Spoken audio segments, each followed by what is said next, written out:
Alright, back at it again for the final episode of The Great Ace Attorney 1.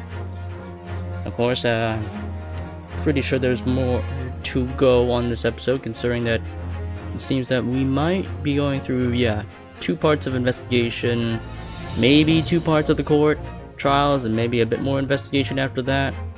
We'll see. I don't exactly know how long this final episode of the first Great Ace Attorney game is going to be, but we shall see.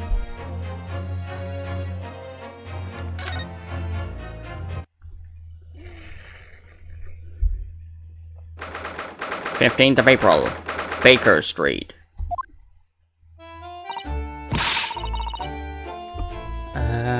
See, that's why I hate grown-ups. All they do is feed you a pack of lies and take stuff away from ya. Oh really, Miss Lestrade? Tell me, is that overcoat keeping you warm?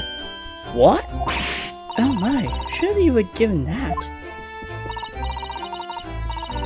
Yeah? Do you let me keep it? After I looked daggers at him for long enough? He went through the pockets and then said, "Go on then, have it," before telling me to scarper. Always pays off, giving people the look like you ate them. I can't help feeling that it's going to get you into serious trouble one day. What I really want was that nice shiny disc of mine. The music box disc. But Mr. Winterback said it was practically worthless. I think I'm going to have another bash. Give it a long hard stare. I think not, Miss Lestrade. We shan't enter Winterbanks again today. Why not? That's not fair. It can't be helped, I'm afraid.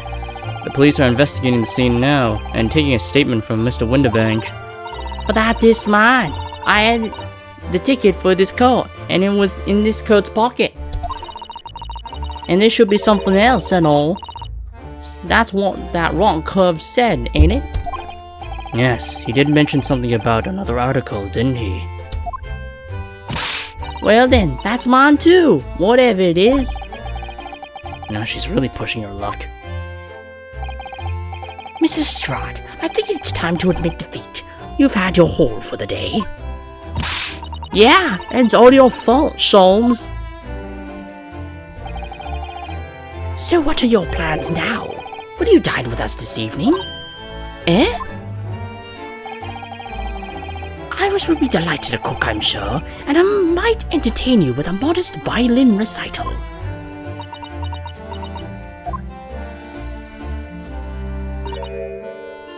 Nota. Oh. Why would I come round the place, eh? Have you lost your mind? Have you lost your head or something?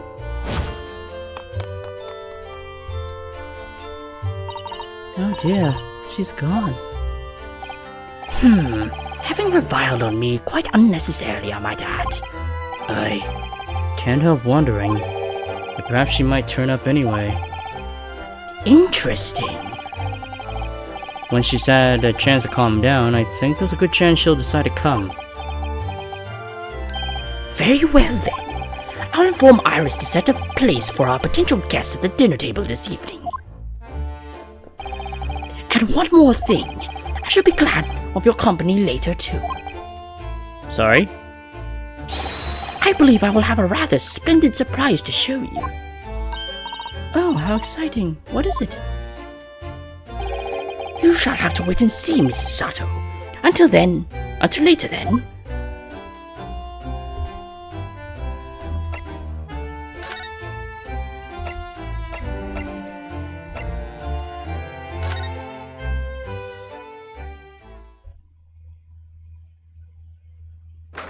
"15th of April, 3:46 p.m.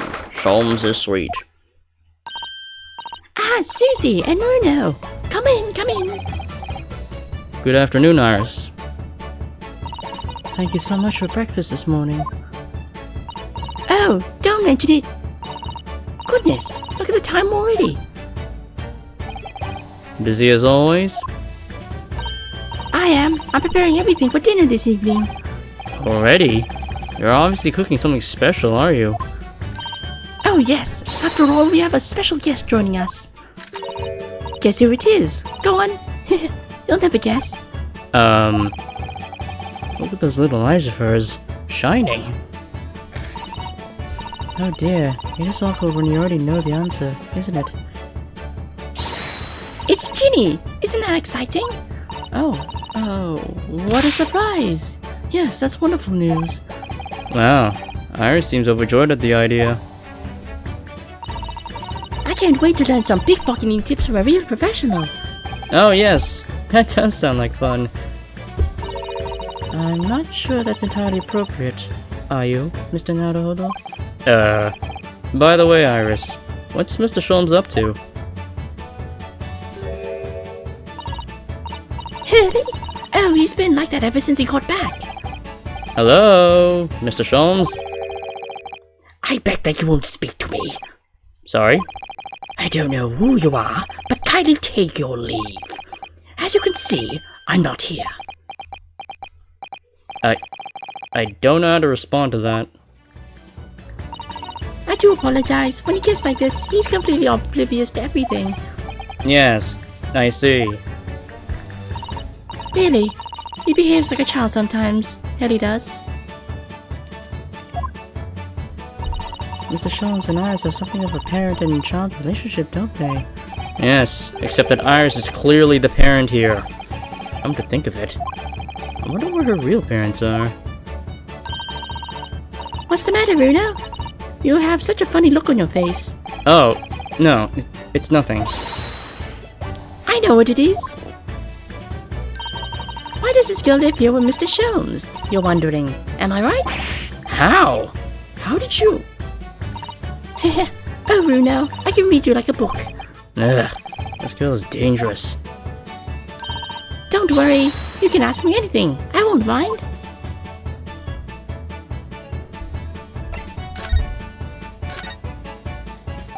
So, by Ginny, you mean Miss Lestrade, the young woman from the McGilda case 2 months ago, right? Yes, who also stole my experimental smoke grenade launcher. Although, after that trial, I invited her back here and we had dinner together. And now we're the best of friends. Oh, what a lovely tale. Yes, now if I bump into her on the street, she runs away as fast as she can. Oh, And I chase her out down the back alleys. interesting idea of friendship. And then I let her have the latest color of smoke grenade I've developed. Oh. There are so many beautiful colors in the world. Ginny wants me to make a whole rainbow. I suppose this means you've let Miss Lestrade keep the smoke grenade launcher, have you? Yes, that's right. I got bored of it anyway. Hurley always reacts the same way when I shoot him with it now. Poor Hurley. Oh, I can't wait for Ginny to arrive. It's been too long since she last came over. I'm so excited. I just hope she actually does come. She does actually come. I'm sure you've been wondering, why is it that I live here with Hurley, haven't you? Well, it has crossed my mind. That and where are your real parents? My mommy and daddy aren't with me anymore.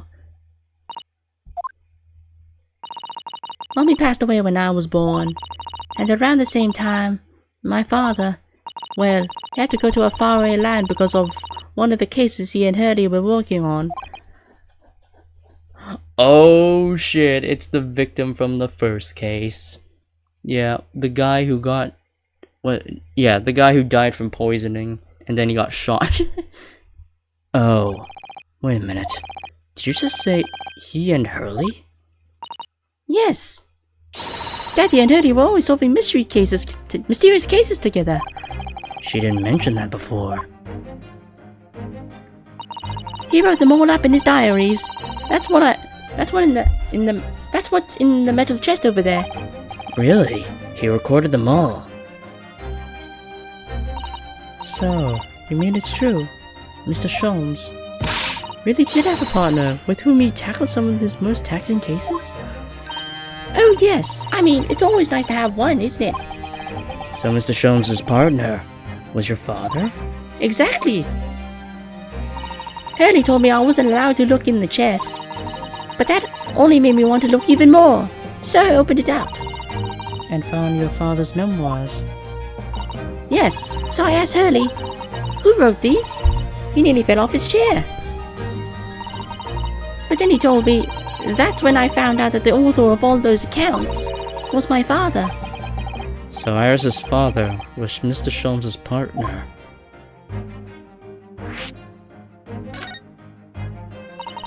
I practically lived with Hurley all my life.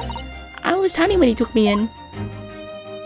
So, it came as quite a shock when Hurley told me he wasn't really my daddy. I mean, It must have done. I wonder why Mr. Sholmes chose to tell you, and at such a young age. Hurley says it's because he wouldn't have been able to hide it from me. Oh, Well, having lived with Hurley all these years, you might say that his ways have rubbed off on me. There's some things I can just see. Especially lies. I almost know when people are lying before they open their mouth sometimes. right. Anyway, I was so fascinated when I read Daddy's diaries. That's what inspired me to write The Adventures of Herlock Sholmes, actually. I always assumed Mr. Sholmes simply told you all those thrilling stories. Oh no, Hurley's hopeless like that. He forgets everything. As soon as he solved the case, it all but vanishes from his mind. Oh, I see. The other day, it was so embarrassing as usually, he totally forgot about the case he just solved. So the very next day, he gathered together all the people involved and proceeded to solve the case again. It was quite a shock for everyone. You can say that again. You share your father's surname, don't you, Iris? That's right, Wilson.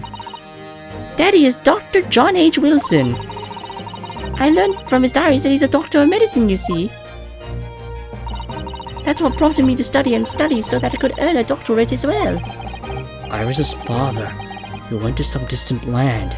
Yeah, it's the victim from the first case.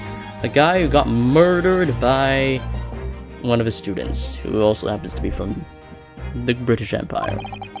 And it's a doctor by the name of John H. Wilson. The very first case of the game. The court will now hear the trial of Ryunosuke Naruhodo. Kindly state before the court the name of the victim in this case. The victim's name was Dr. H. Wilson. Dr. John H. Wilson. That's right. Visiting professor of medicine at Imperial Yume University.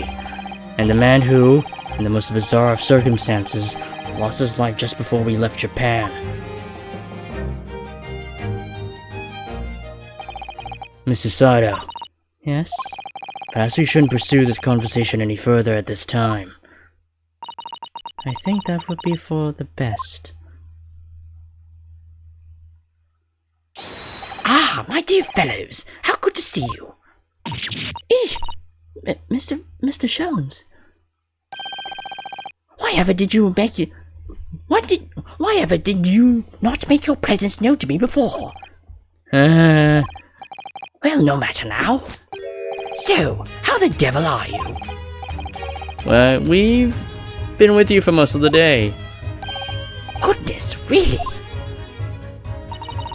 Do tell me, Mr. Sholmes, is your violin unscathed? My violin? Whatever you're talking about, dear madam.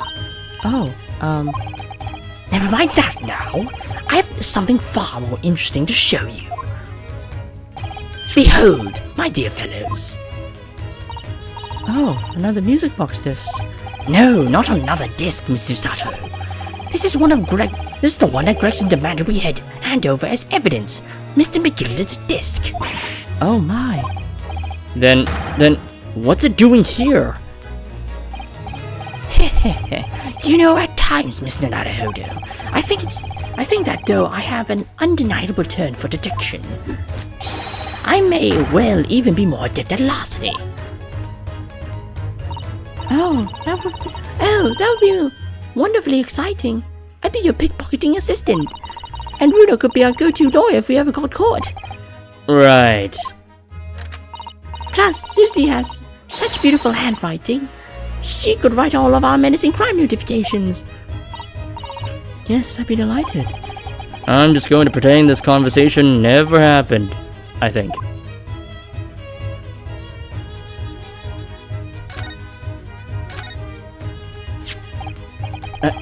I don't understand. How did that disc come to be in your possession? I thought Inspector Gregson took it back to Scotland Yard.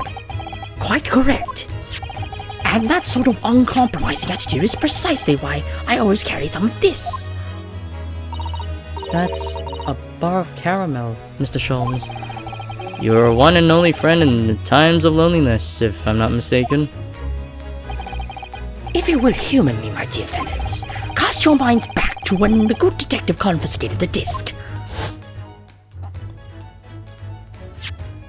I'll be taking that whatever it is of McGilden's down to the yard. Thank you very much. So hand it over. Oh, yes, of course. If the police demand something as evidence, my dear fellow, we have no choice but to capitulate. It is all yours, Inspector. For the briefest of moments, I had the disc in my hand, did I not? Yes, you did. But I still don't understand. It was at precisely that moment that I summoned my one and only friend into action. I presented the disc into a pair of bars. Like this. Oh, what? That's amazing. The disc and the minuscule protrusions made an image in the caramel. Indeed, this caramel is quite exceptional. I developed it myself, you know. Suitably soft for making impressions, but resistant to melting. The result of a precisely controlled solution. How extraordinary. Carrying a pair of these on one's person frequently proves very useful indeed. Take a house key, for example. A simple press, and its unique formula is duplicated. I can enter anyone's property at will, and never without high sucrose nourishment. Yes, it sounds illegal. From the image, I was able to create this. I confess, I was most curious to know what manner of music would issue from the disc when played. Oh, he just duplicated the disc. Ah, okay. He didn't steal it, he just duplicated it, using the caramel as the mold. That he also ate afterwards, I'm guessing.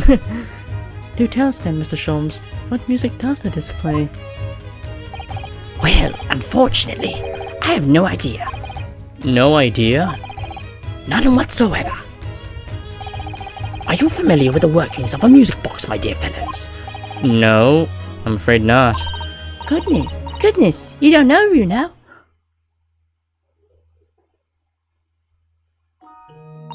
Inside a music box, there is a special metal piece called a cone. That's what produces the sound. Small protuberants pluck the different teeth of the comb as they rotate past it, making the different notes. The first music box to be invented used a rotating cylinder with protuberants on it. But over time, a new type of player was produced, which uses discs such as these. With that development, the popularity of music boxes spread far and wide, all around the globe. Why exactly? Because the discs are easy to produce, and can be interchanged to facilitate the playing of different tunes. There are a great many firms in Europe now, manufacturing music boxes as a result. It is wonderful to be able to enjoy music, even when no performer is present. But it is the very success of the invention that means we are now presented with an insurmountable problem. What do you mean? As you may imagine, the construction of one firm's music box does not match that of another, and we have no way of knowing in which music box this particular disc was designed to be played. There is no resolution to this problem, I'm afraid. It's quite intractable. Ah, I see. So that's why. Naturally, I tested the disc in those few music boxes I have at my disposal. but as you can hear, to no avail. The results were equally unsatisfactory in this one. So, I am presently engaged in acquiring an example of all the music boxes ever made in Europe. Every single one? That's Hurley for you, always taking things too far. But my dear girl, an unsolved riddle is quite repugnant to my constitution. But surely all the different types in Europe will amount to a huge volume of music boxes, won't it? Yes, that is certainly true. In the worst case, I shall just have to ask you to vacate the attic room. What?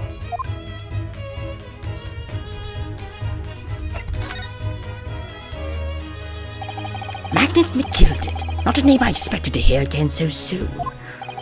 Yes, it's only been 2 months since that grisly case.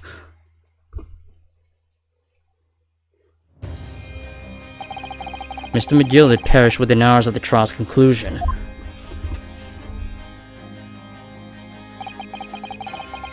Was it the curse of the Reaper? No one knows, still now. The omnibus was reduced to a pile of ash. Not a shred of evidence remained. And with the man's death, the truth about the murder in which he was so intimately involved was buried. Even though we successfully established Mr. McGilda's innocence in the trial, the newspapers are still claiming that it remains an unsolved case.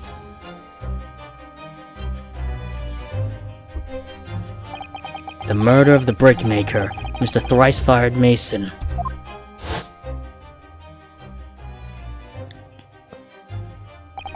In the end, the truth of the matter remains a mystery. We still have no idea what really happened that night. And although Mr. McGill was found not guilty through my defense, I still don't know if that was the right judgment or not.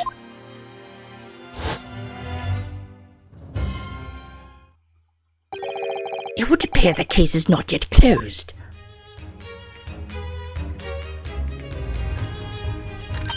Well, it's time I started getting things ready for dinner, I think. Ginny will be here before long. Thank you, Iris. Oh, well, you must let me help you then. Of course, Susie. There's plenty to do. I think I shall investigate the condition of my faithful performing partner. Now then, where did I leave it? Let this be a lesson to you, Mr. Sholmes. Never leave anything too precious with a pawnbroker. Yes, you may be right. Oh, that reminds me of something Mr. Windibank said before. He said that he had a manuscript of Iris's in pawn, didn't he? Did he? Yes. Yes, he definitely mentioned it. Mr. Sholmes' latest tale of otherworldly mystery lies dormant in my storeroom. Were his words, I believe. So you heard about that, did you? I expect you were as incensed as I was. Oh, yes. The idea of such a wonderful story languishing in Mr. Windibank's storeroom, gathering dust. My dear madam, I'm quite sure I told you already. The pawnbroker's storeroom is the safest place for it, more secure than a bank's vault. And what about your Stradivarius, Hurley? Was that safe and secure? Well, there may be the occasional mix-up. Caused by a certain impetuous someone not too far from me now. Do you have any idea how long it took me to write that Baskerville story, Hurley? Oh, it sounds so exciting. The Hound of the Baskervilles. I should love to read it.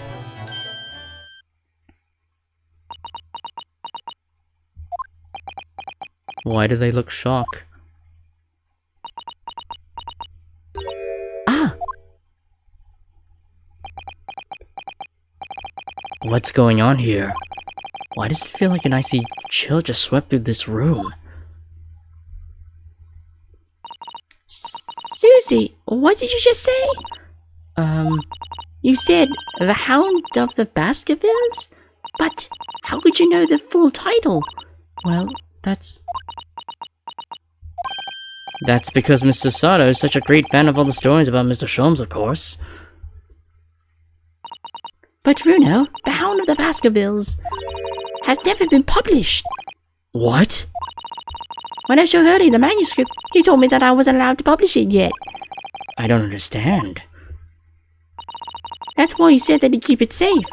Until it was the right time for the story to be made public, you see. So that's why the manuscript is at Windibanks. And yet, how could Susie here know its title? Well, Hurley, what's going on?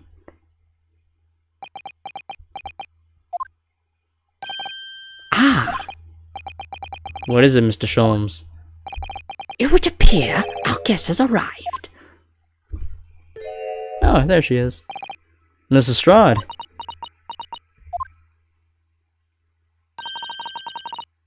This was a bad idea. I knew I weren't welcome. I'm going.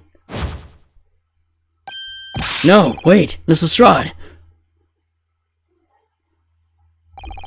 We've all been eagerly waiting your arrival.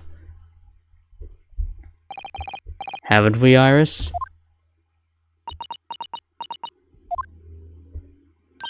Oh yes, just wait there, Ginny. We have everything ready in a jiffy. Come along, Susie. Right, of course. It's a pleasure to see you here, Mrs. Strahd. Please, make yourself at home. Don't stand in the doorway, my dear girl. Come on in. What say you to some Mendelssohn? I will take no for an answer. Mendelssohn it is, then.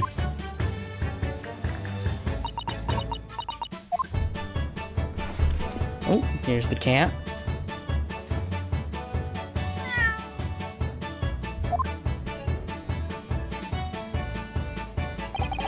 That evening, Iris prepared us all a meal that was even more delicious than usual.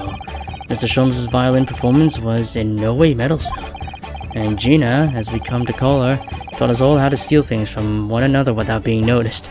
Oh, she actually gave lessons on pickpocketing. Oh, that's funny. Everyone thoroughly enjoyed themselves, well into the night. It was until this happened, probably. 15th of April, 9:34 p.m. Nadahodo's Legal Consultancy.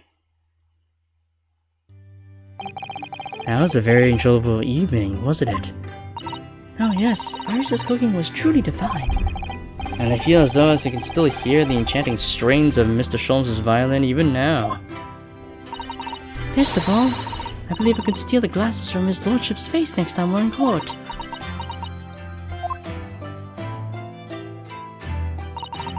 Naruhodo-san, could I consult with you about something, I wonder? What's the matter, Susaru-san? It's about the telegram I received. Ah, the one that arrived first thing this morning, I suppose. I've been summoned. What? Summoned? What do you mean? The telegram was from the Lord Chief Justice's office. Lord Strongheart has asked to see me. The Lord Chief Justice? When? Tomorrow morning. What? Then we have to start preparing at once. Oh, no. That won't be necessary, Naruhodo-san. I've been summoned alone. Alone? What on earth for? I have no idea. I suppose I shall find out tomorrow. I swear if you get fucking framed for a murder, that you truly are Maya's ancestor. What's this all about? Whatever it is, it's making me feel very uneasy. Oh, who could that be, I wonder? Good evening, friends. Ah, Iris. Hello again.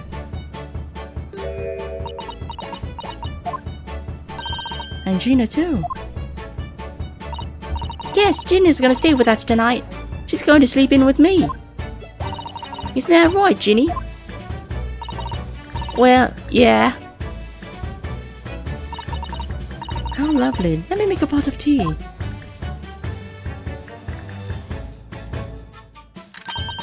You know, I've learned so much today. Oh, what in particular? All those things Ginny showed us. Wasn't it wonderful? Ah, you mean all those pickpocketing techniques? We had fun trying them on each other, didn't we? I think I've awakened a new natural talent. I could earn a living from it. You might be getting ahead of yourself a little there. So, what brings you to our humble quarters at this late hour?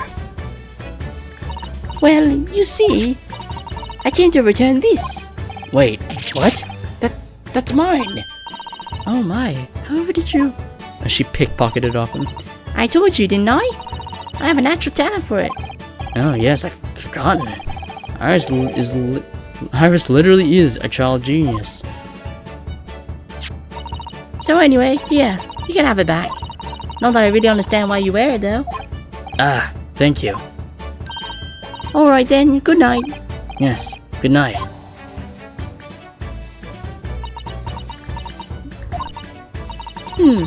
So this is your office, is it? What do you think, Ginny? I think I wouldn't fancy me chancing with a lawyer with a lawyer what lives in this place. What lives in a place like this? Yes, me too. It seems as though Iris here still has something she'd like to talk about. I suppose she probably wants to talk about the manuscript. Yes, I suppose she probably does.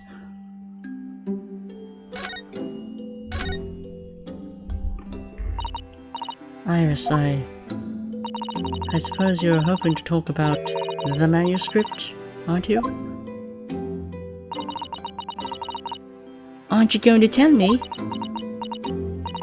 I'm so sorry. I need a little more time, please. What's so important about this manuscript other than it's not published? Alright, I understand. I hope I haven't made you feel awkward. Oh no, not at all, Iris. Not at all. I don't know what all this is about really, but... it's a story you made up, is it, Iris? This mantle script or whatever you call it. It's not exactly a story that I made up. It's something I read in Daddy's diaries. Daddy's? That's right. I don't suppose I mentioned it to you before, Ginny, but my daddy was Hurley's assistant once, his partner. Eh? They've solved all sorts of strange and mysterious cases together. Is that right, mister? Apparently so. How surprised as you are, though. And Daddy wrote all the details of every single case down. You see in his diaries. So I studied them and write my stories based on what actually happened. So, where's your old man now then? He had to go away on urgent business to a faraway land, and he'll be gone a very long time. So, I've never really met him. Oh, right. Come to think of it, I don't know anything about Gina's parents either. Perhaps we should ask her.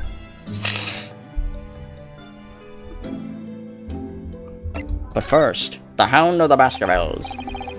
Iris, this Hound of the Baskervilles story. I take it that it's another tale inspired by your father's accounts? That's right. I thought it was fascinating. But it's different somehow. From the other cases, I mean. Oh? How? I don't really know. It must be special in some way. Because after I'd written it and showed the manuscript to Hurley, he turned as white as a sheet. It was the first time I've seen him. First time I've ever seen him like that. It pains me to have to say this after you toiled over it for so long, Iris. But this story must not be published at this time, under any circumstances. But why not? It's one of my best works.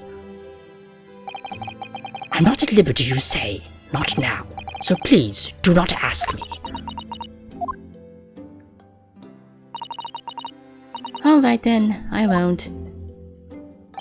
But I do solemnly swear that I will explain everything one day, Iris, when the time is right. And that's how the manuscript came to be with Mr. Windibank, isn't it? Yes.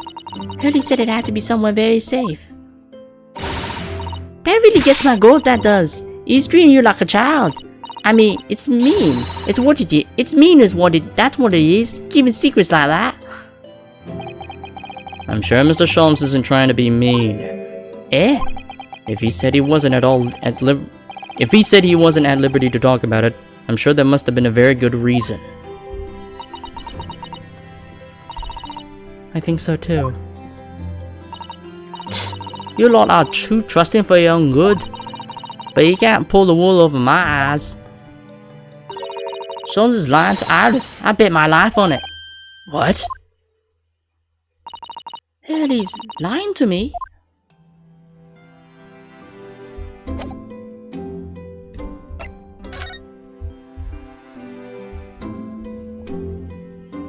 This one. Might just click on that, I guess.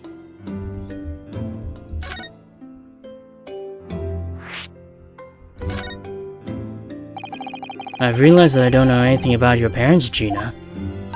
I ain't got any, have I? Never did have. Oh.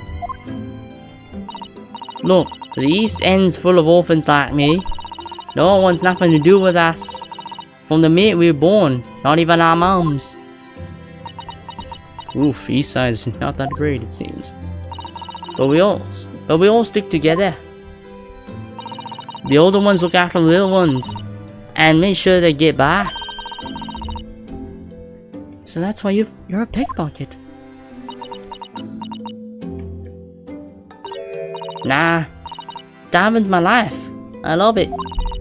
I get a kick out of it every time I lift some pompous idiot's purse. And that's all we afford. And that's all we all afford to eat. I'm like Robin Hood, ain't I? That's how I see it. Oh, Gina. I do think about it sometimes. What it'd be like to have parents like me. I always thought it made everything right. But I've been listening to what Iris just said. It sounds like having parents ain't always easy either. Oh. I mean, if you know you never had them, you don't feel like you're always wanting to meet them. It's true. I do want to see Daddy so much. Yeah. Oh, Iris. She doesn't. Wait, does she know he's dead? From the looks of things, it doesn't seem like it. Gina, what did you mean when you said that you know Mr. Sholmes is lying to Iris? Well, he reckons he bought that manuscript or whatever, right? But come on, that's obviously a load of rubbish. Oh my, why would you think that, Gina? It's simple. If that story was really in old Winterbank's storeroom, there's no way someone from halfway around the world, in other words, you, could know about it.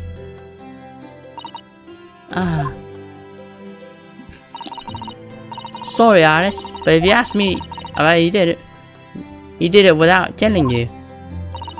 But Hurley would never do something like that. I'm sure of it. Ha! Grown-ups do a lot worse than that, believe me. Barefaced liars, the lot of them. You ain't realised it yet.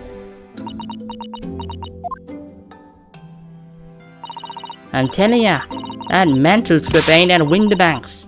You'll soon see if you're out of luck. Even if you think you can trust him, I don't. That Sholmes is a lie like the rest of them. If I'm honest, I have wondered if Hurley's telling me the truth sometimes. See? Oh, but I don't mean that I think he sold it. I mean that I sometimes wonder if he might have hidden my manuscript somewhere I don't know. Even though it's wrong of me to doubt him. Don't be too hard on yourself, Iris.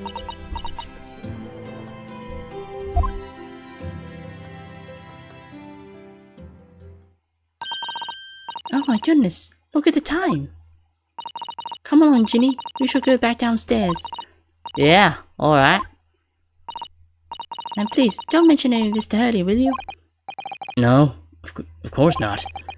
Good night then, Iris. Good night, Gina. You must let me make breakfast for you tomorrow morning. I insist. Oh yes, please. I can't wait, Susie. Good night then. Iris. It sure is easy to forget, isn't it? Sometimes she speaks just like an adult. But deep down, she's still just a child.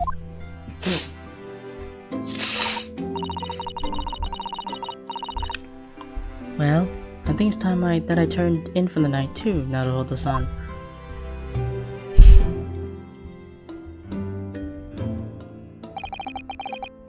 Dr. H. Wilson, Iris's father, but also the name of the murder visiting professor at Yume University. It can't be a mere coincidence. There's something deeper going on.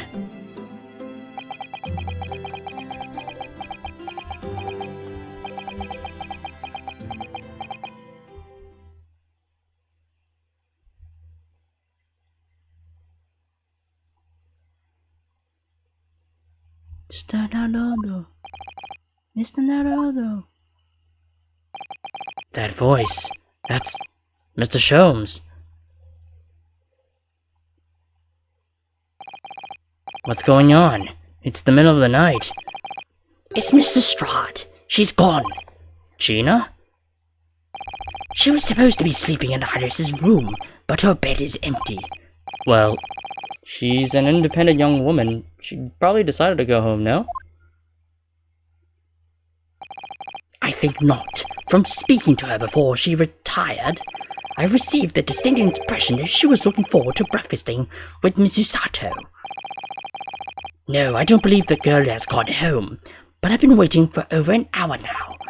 Over an hour? Oh. If you'll indulge me, look out of the window, my dear fellow. What's this about?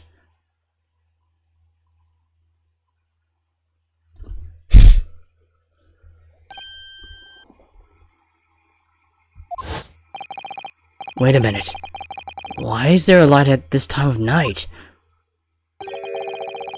That's Mr. Windibank's pawnbrokery. Mr. Windibanks? Oh no. It's simple. If that story was really in old Windibank's storeroom, there's no way someone from halfway around the world, in other words, you, could know about it. Sorry, Iris, but if you ask me, he sold it. Without telling you. Could Gina have gone? It seems you have some knowledge of the situation, Mr. Naruto. Sorry? Oh, no. No, not really. Well, anyway, we must investigate. At once. At once. Mrs. Sato. To the pawnbrokery.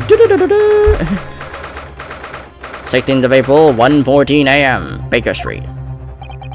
The door to Windibanks. It's open. And the lamp is burning. It must be Gina, mustn't it? Let us hope it's nothing more sinister. What? Come, there is not a moment to lose. Clearly something is afoot inside.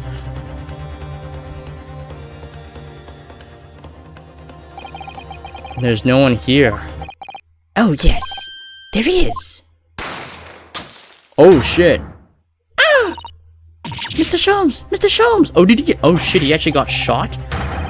What the— has Sholmes been shot? Leave me, Mr. Naruto. But— after them! Go! right.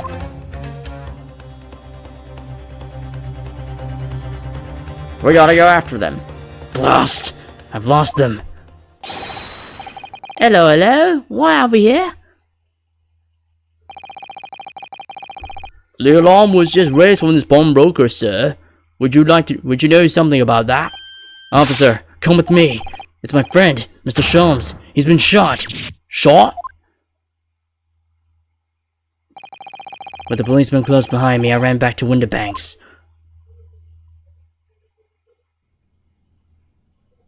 Oh shit, is he actually dead?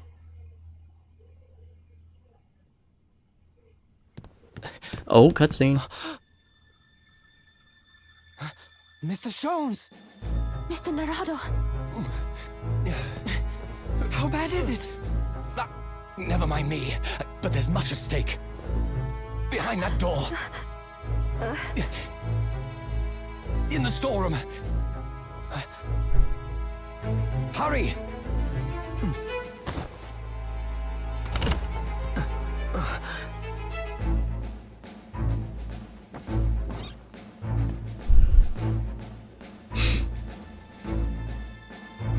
Oh.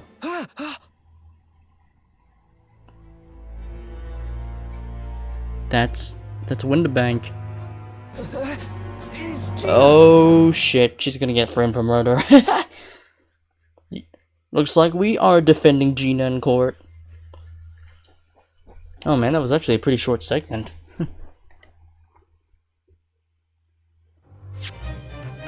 Oh shit. Looks like we're gonna have to defend Gina with the price of free. Cause she does not have the fucking money to pay us anything.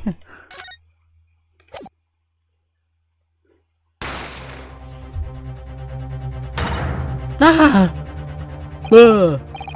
I'll be alright, Mr. Naruhodo. After them, go!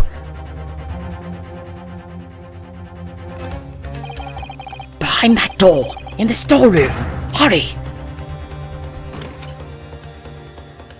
Well, Windibank's fucking dead or dying. Oh, they put the gun in her hand. God damn it. It's Gina. Wait, why did they repeat that? It was literally stated in the cutscene. Okay. From that moment, Windibank's pawnbrokery became a crime scene. Everything that followed happened in a whirlwind of activity. The arrival of the police, the preliminary investigation of the scene, and the questioning. It was just before dawn before I was allowed back to my lodgings at 221B.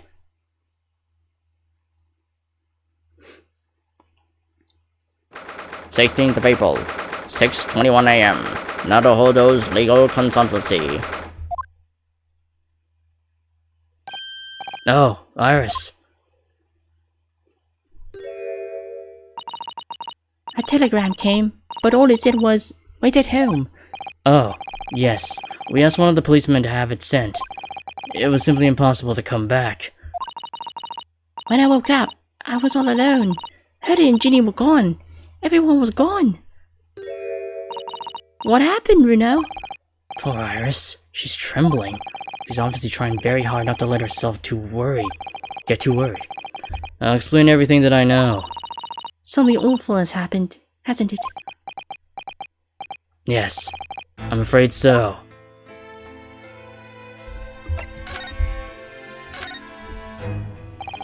I'm sorry to have to tell you this, Iris, but Mr. Windibank is dead. Oh, so he's actually dead. Well, after all that talk about shooting himself in the head, eventually led him to getting shot through the heart, probably, or through the chest. Not by his own gun, but somebody else's. Or actually, that might actually have been his own gun. They might have just taken his own gun and shot him with it. Well, shit. He was shot. We discovered it in the early hours of the morning. Oh, yes. I had a feeling. You did? Well, I saw those police carriages pulling up outside his shop, so I knew something must have happened there. When we entered Windibank's in the small hours, we disturbed a gang of 2 thugs. They ran out of the street, and I chased after them, but they got away. So, it was one of them who shot Mr. Windibank, I suppose. I don't know, but that's not what the police believe at the moment. Oh, why not? They've arrested someone else as their prime suspect, you see. Gina. Ginny?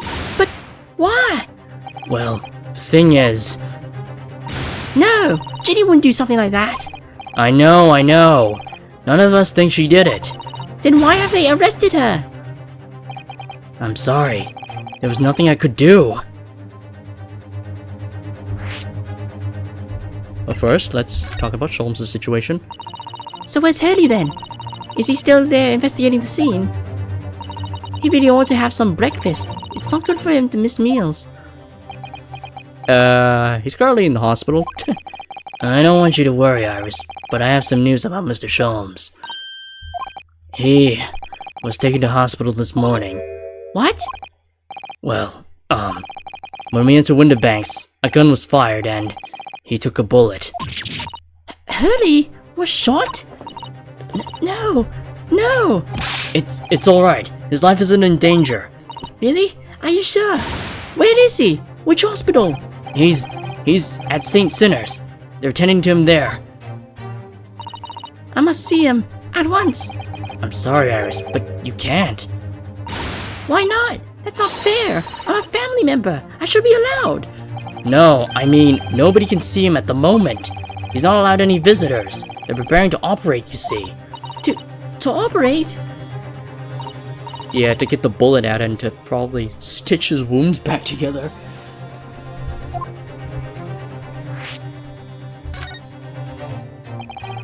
It was the two thugs who were in Mr. Winterbank's shop. They shot Mr. Sholmes when we disturbed them, you see.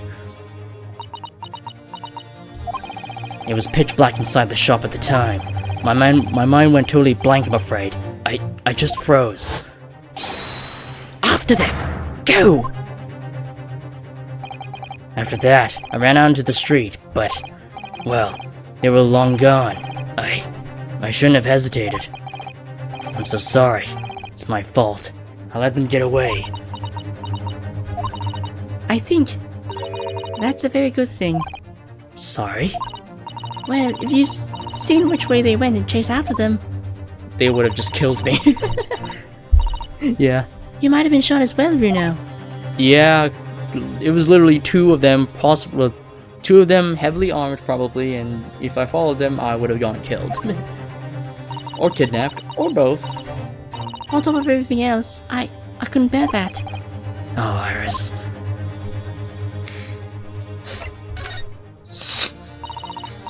Where's Susie, Runo? She's still at the police station. Oh, why?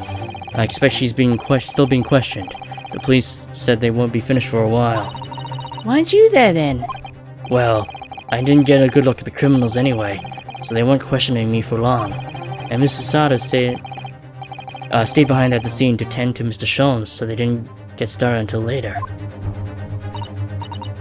Ah, I see. Besides, one of us had to come back to be with Iris. I'm glad Inspector Gregson agreed to me leaving early. You should have let me know and I would have come to the station. I don't understand why they arrested Ginny. It's not fair. What about the two thugs that were at the scene? Why aren't they prime suspects? After all, they shot Hurley dead, didn't they? No, I mean, Mr. Sholmes isn't dead, Iris. This is so horrible. The thing is, Mr. Winterbank was found on the floor in the storeroom where he keeps all the deposited articles, and the storeroom door was locked from the inside. I see. But he wasn't alone in there. Gina was found next to him on the floor as well. Oh no! And according to the detectives who investigated afterwards... Don't tell me. There was no one else in the room? Yes, exactly. How did you know? It's the only explanation. Yes, the only explanation indeed. What do you mean by that, Runo? Well? What can I say? I'm damned if I agree, damned if I don't. I'm afraid I'll need to go out again now, Iris. There's not much I can do at the moment, but I can at least try to find out how Mr. Sholmes and Gina are getting on. I want to go too. Take me with you, Runo. I can't stand just sitting around here waiting. I'm not sure how I feel about taking a 10-year-old child to the scene of a murder, but I don't want to leave her all alone here either. Alright then, Iris. Perhaps you can help me? Oh yes, I'd love to. Gina's at the prison. Mr. Sholmes is probably in his hospital bed. And don't forget we have to visit the crime scene. We need to conduct a thorough investigation. Ah, I can see you're ready for action. I imagine Iris would appreciate going to the hospital sooner rather than later. Has he been done? Has Sholmes been treated yet?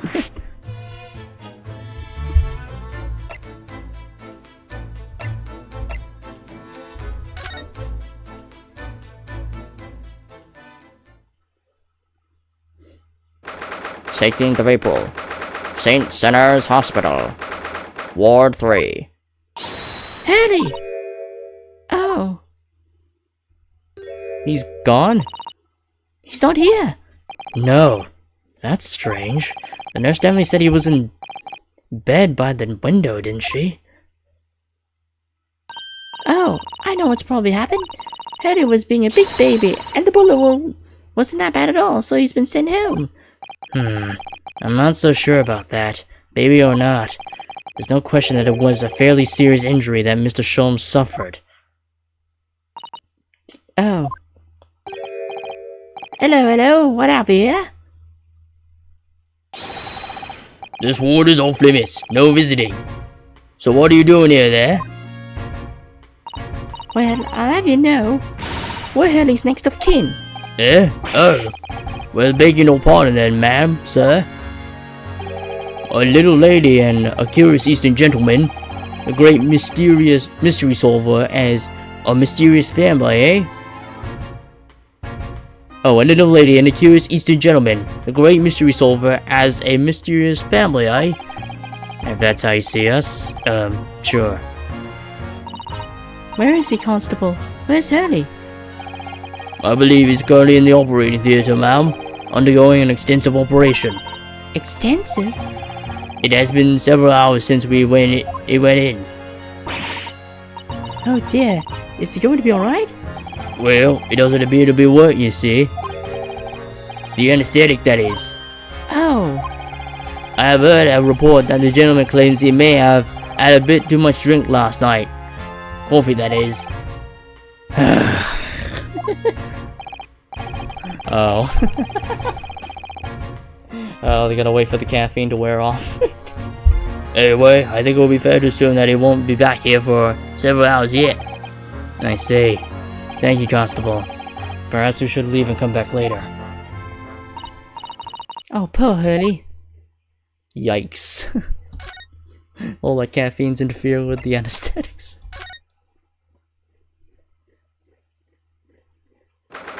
_16th of April. Locale prison. Cell 13.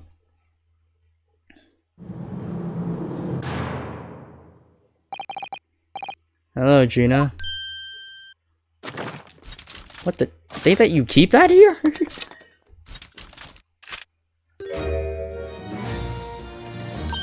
Oh, you still have the grenade launcher Hurley and I made. I wish you wouldn't point it at me all the time, though. What are you here for? Ginny, I have a feeling it's because of us that you end up in trouble. So we were thinking that we might be able to help you. well, you can't. Sorry. You heard? Get lost. Don't be like that, Ginny. I know you didn't do it. You never shoot someone. I just know you wouldn't. You think you know me? Pull the other one. Pull the other one. Oh, You ain't got the first idea about the likes of me. I'm a thief. I binge people's purses when they're walking down the street. That's how I get by. And if I saw me a chance, I sneak into a pawn shop at any day of the week. Just to see what I could lay me hands on. Get it? That's the kind of person I am. but Ginny. I'll be in court tomorrow, they said. Some cop came by before and said he'd be a lawyer for me or the lot. Said he was coming my right or something. But I told him to get staffed. I don't need no lawyer. I don't need one. She wouldn't be staring at me any more obviously if she tried. Yeah, she prefers me. Yeah. Why are you being like this, Ginny? Alright, that's good first. I'll be your legal representative. Representation. I don't understand, Gina. Why did you send the public defender away? You wanted me to sign some papers. Representation papers or something like that. It's all gonna be rigged anyway. The whole trial. You'll pin it on me because I'm a kid. That's what grown-ups always do. Why do you think that? Because that's how it's always been for me. Growing up in the back slums my whole life. If you do what grown-ups tell you, you'll get your mates dragged off by the coppers. Or worse. I've had it happen to me before and all. Been sold out and nearly snaffled on the back of it. can't trust no one. That's the point. As soon as you do, you're gone to grass. Dead. Gina, listen. If you like, in tomorrow's trial, I could forget it. Ginny, don't you trust Bruno? Nah, I don't. Look, I'll ask you nicely now. Just leave me alone. Will you tell us what happened, Gina, last night at the pawnbrokers? There's nothing to tell.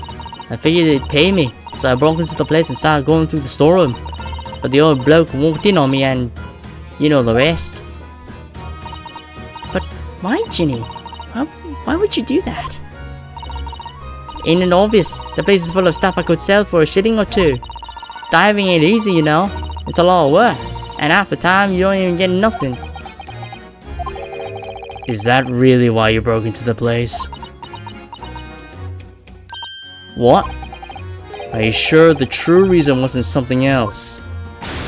Oh, give it a rest! What would be the point anyway, eh?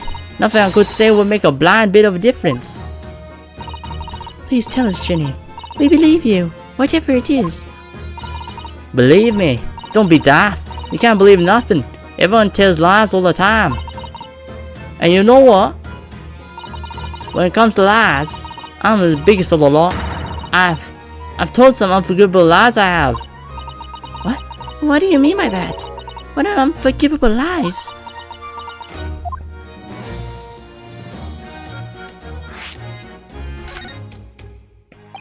What did you mean before, Gina, when you said you were the biggest liar of the lot?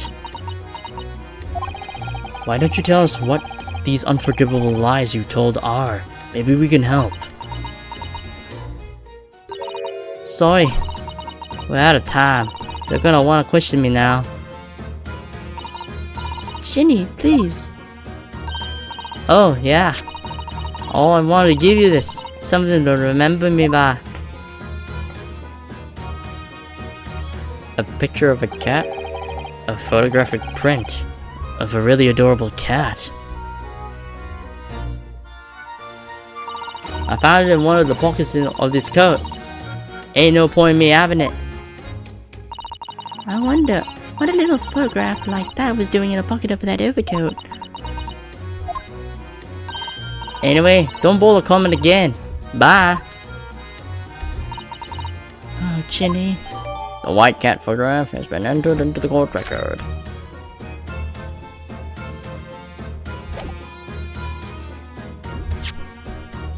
Let us examine. Oh, what do we have here? Look on the back of this print here. There's something written on it. 13th of February, 9 p.m. Article deposited, 1 small box. Loan amount paid, 10 shillings. Redemption deadline, 30th of April, 9 p.m. So this photographic print is a redemption ticket? 13th of February? That could be significant. It was just 2 days before the murder on the omnibus, wasn't it? A small box? That doesn't tell us much about it, does it? Bruno, if Mr. McGillis still had the ticket, then presumably he never redeemed the article. So do you think the box might still be present somewhere in the shop? Ah, yes. If it's something Mr. McGilda deposited, we need to investigate.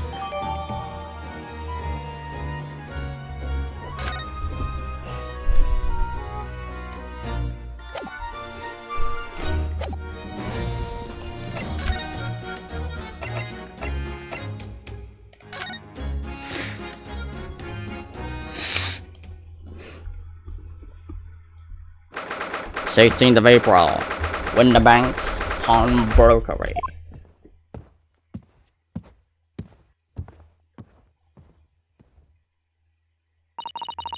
This is where it happened then, last night. That's right. The 2 thugs I told you about were obviously ransacking the place looking for valuables. But apart from the policeman in here, you wouldn't know anything had happened. There's no sign of disturbance. No, you're right about that actually. In fact, if anyone, it's the police who seem to be the ones doing the ransacking. I know what you mean. They're like a gang of organized criminals all dressed in black. Oi, I heard that. Oh, Inspector. Good morning. I suppose I ought to thank you for your vigilance last night. We got to the scene before it was disturbed, at least. Shame you let the two rogues get away, mind. Yes, I'm sorry about that. I thought you'd assign extra men to the beat around here, Grexy. Now look what's happened. Eddie's been injured because there wasn't enough police on duty. Your ladyship, no one told me you were coming. I expect you to take full responsibility for what happened to Hurley and see as the very best medical care. Of course, your ladyship. The very best doctors are in the capital, attending to him as we speak. I don't think it's Runo's fault that the rogues managed to get away, is it? Chasing criminals is the police's job. Absolutely, your ladyship. As you say, ma'am. As you say. The gent in the black is totally blameless. Everyone's in agreement about that. Would you believe it? He's like a completely different person with Iris. Talk about a personality change. Oh, where are me manners? Are you thirsty, your ladyship? Perhaps you like some juice? Some nice refreshing fruit juice? Oh, why? Are you thirsty, Grexy? I have some of my special herbal tea with me, if you like some. Oh, he's actually drinking it.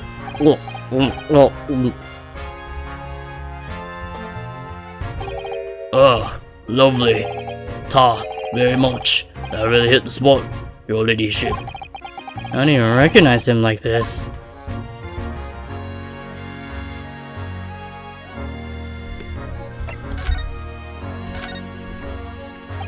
So, how is the investigation going, Inspector? No, they do it really. Very simple case like this. Very simple case, this. There's some very definitive evidence. We're just about to charge that diver we arrested last night, in fact. Gina? You're going to charge her? That's right. Should I be able to bring him before the judge at the Bailey tomorrow? Definitive evidence, you say? What is it? Come on, show me. Your ladyship, as much as I wish I could oblige you, I'm afraid. How does she have so much power over this guy? Ah, I see. You've already captured the pair of thugs who broke in here last night, have you? What the? And you're going to put them on the stand as witnesses, are you? How could you? How could you possibly know that? I had a feeling, that's all. Remind me to never try to keep it secret from Iris. So you arrested the two men who shot Mr. Sholmes, have you? Well, yes. They were rounded up pretty quickly by the lads on the beat. And Miss Lestrade is being held at the prison? She should be. That's assuming she hasn't lifted the key from the jailer, of course. Can you tell us anything about Mr. Sholmes? What's his condition? Sorry, I'm not at liberty to divulge that information. Scotland Yard matters are strictly confidential. Well, I know he's being operated on at St. Sinners. Why can't I see him? I'm family, you know? I'm terribly sorry, your ladyship. It's the hospital's policy. No visiting at all. Oh, Yeah, because he's in the middle of getting an operation. The bullet must have hit an artery in his midriff. He's lost a fair bit of blood. oh no. He didn't seem too bad for the first hour or so. But a hemorrhage like that is enough to make even the one and only Sholmes pipe down. Mr. Sholmes is a human like the rest of us, you know. Well, anyway, he's having emergency surgery right now. They gotta stop that bleeding. But he will be alright, won't he? We'll be able to make him better. Of course, your ladyship. He'll be right as rain before you know it. Really? How do you know? How do I know? Well, because, of course. Yes, because Mr. Sholmes is such a great detective. That's why. We better pray that the doctors have better grasp on what's needed to make someone well again. Oh dear. Please don't die, Hurley. I'll report to your ladyship the moment I hear he's out of the operating theatre.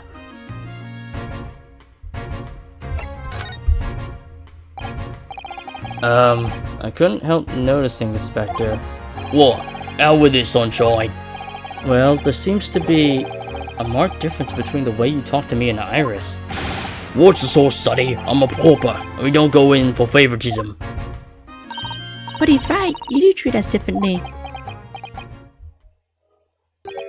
It's because of those Adventures of Herlock Sholmes stories. That's why. Oh, I coughed them up, don't I? Inspector Tobias Gregson. Oh, well, yes, because you're an acquaintance of Ferdy's. what'd you write about the Inspector, Iris? I don't remember really. It was one of Sholmes' lines. Gregson is the smartest of the Scotland Yarders, is how he put it. Oh, did I write that? And you know what that one line did for me, eh? The very next month, my pay doubled. Doubled, I tell you. Holy shit. Wow. Oh, that's amazing. All because everyone at the yard reads them. They read all the Sherlock Holmes... Sherlock. No, it's Herlock. They all read the Herlock Sholmes stories. They even set up a fan club for me. Of course, that explains everything. It was around that time that you became such a toady to me. Can you blame me? All it takes is one bad word from you and Sholmes could change his tune about me. Oh, that's why. Oh, that's why he's so... I see. That's why he's so friendly to Iris. Gregson? No.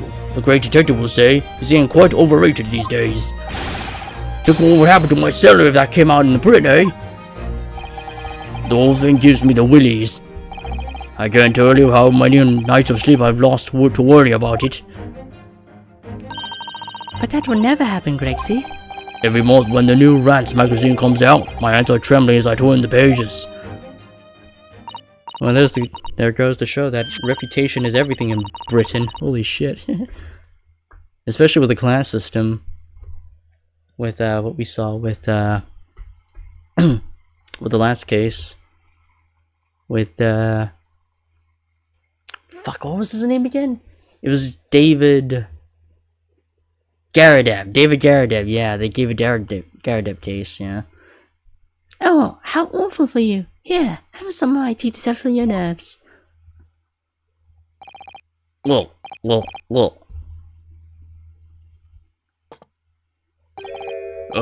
Lovely. Ta, very much. That really hit the spot, your ladyship. Teetotal. Oh, yeah, there's something I was supposed to talk to you about, actually, Mr. Naruto. Yes? What is it? I've got an important message for you. I clearly forgot about it until now. An important message? I wonder what it could be.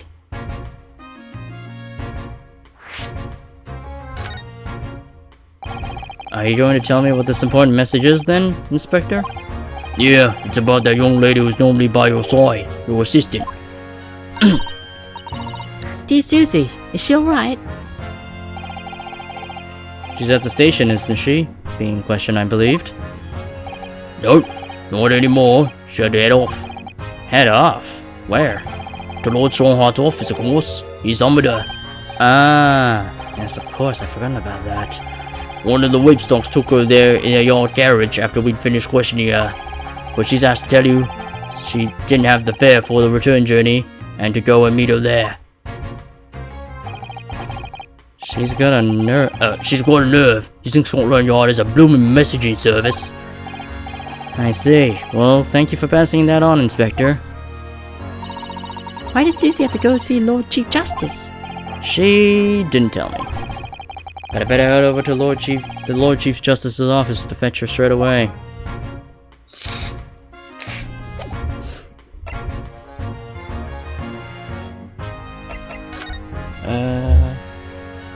I don't think we can investigate anything with the cops around, so I think we just get out of here. Alright.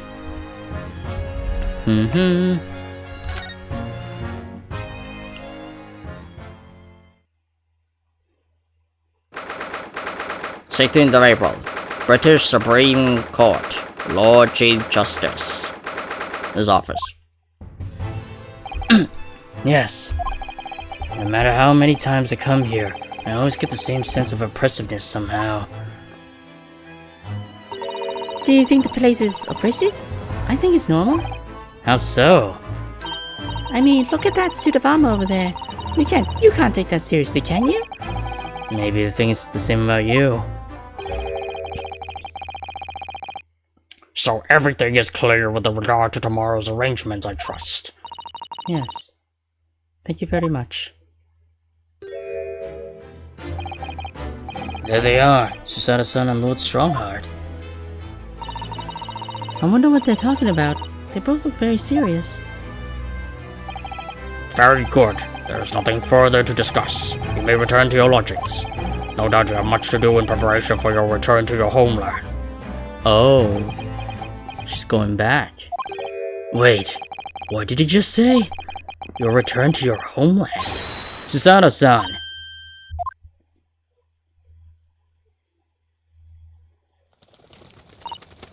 Oh, Mr. Naruhodo. What was all that about?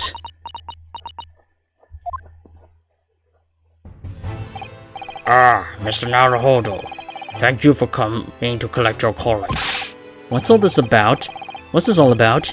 Why were you talking about Miss Sasato's return to her homeland?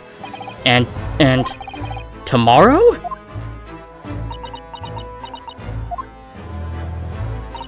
Tomorrow? But what about Ginny's trial? You mean... she's been formally charged now? Oh dear. Well, time to do this shit solo. Alright, Susato, what the fuck is going on here? Miss Susato, what's this all about? Or what's all this about? Oh, please don't concern yourself, Mr. Naruhodo. It's only me going back to Japan. Your life here can continue, just as... That's not what I asked. What happened? Why are you leaving? It's my father. He's fallen ill. Oh no! Professor Mikotoba?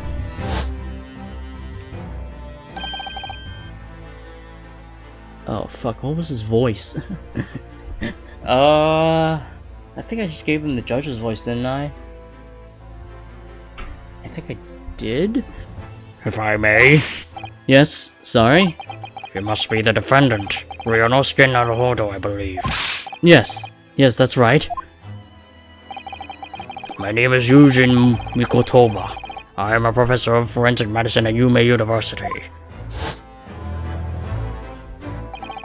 We received an international telegram from the Empire of Japan informing us of the news. 10 days ago, father collapsed with a fever. The cause is apparently unknown, and it seems he grows weaker day by day. I don't believe it. As you are aware, the voyage from here to your country's capital, Tokyo, takes some 50 days. I thought it would be prudent to hasten Mr. Susato's departure as much as possible. Yes, absolutely. Okay, so it's not permanent, but Well, we don't exactly know about her father's situation. All that much about what sickness he's got. I will leave London first thing tomorrow morning. I can't believe this is happening.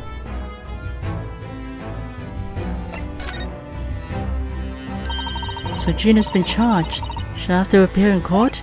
Yes, she was formally charged a few hours ago, and the date of the trial has already been set for tomorrow. No, not even 24 hours later? Gina? Ah, the Lestrade girl, and the murder of the Baker Street pawnbroker, yes.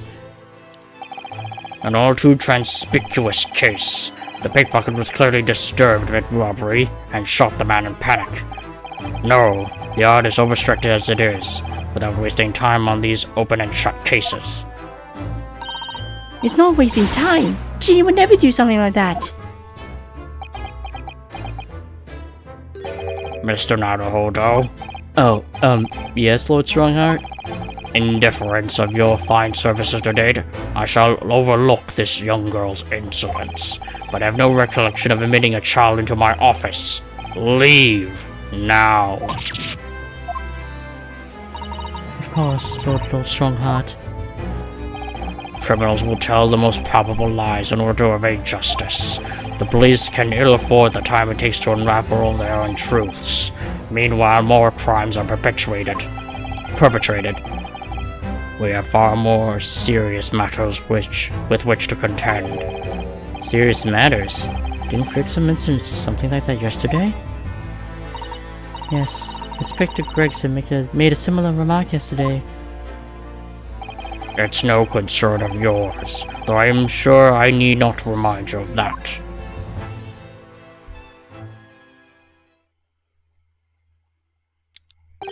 "3 minutes precisely until my next meeting. You must excuse me."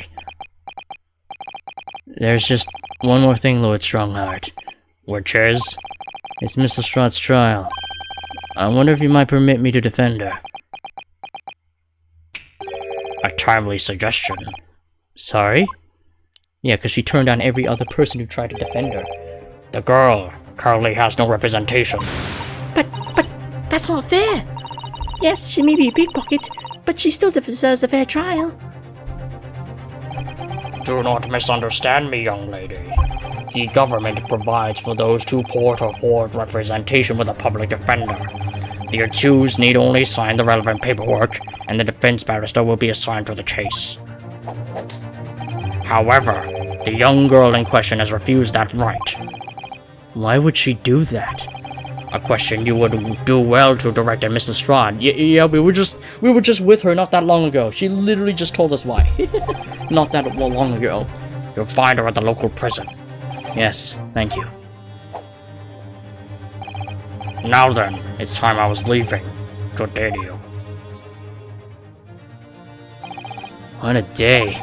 Gina charged with murder? Susada-san's about to leave? Well, Iris, you're my new assistant. Come, Mr. Naruhodo. Iris, we must make haste. To the prison! Du-du-du-du-du. But Susie, you're leaving for Japan tomorrow morning, aren't you? Don't you have packing and things to do? As Mr. Naruhodo's judicial assistant, my personal circumstances are of no consequence. My sole purpose remains to help you in whatever way I can. Thank you, Mr. Sato. That's a very pensive look. I think we ought to visit Gina first. In any case, I should like to wish her well before I leave. Yes, that sounds like a good idea. Let's go.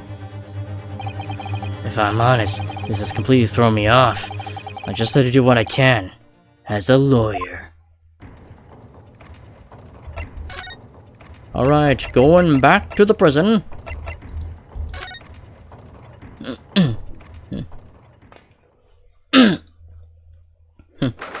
16th of April, local prison, cell 13. Ah! Oh, hold on. Hello again, Gina. Be right back.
Alright, we're back.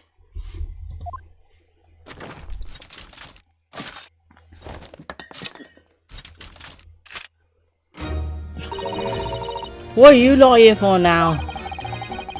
To have the muzzle of that grenade launcher shoved in our faces yet again, obviously.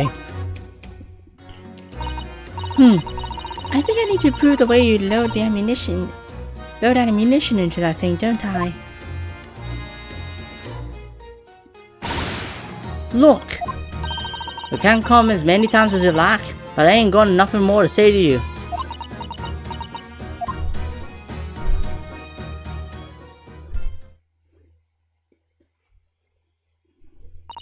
Gina, I wonder if you might hear me out.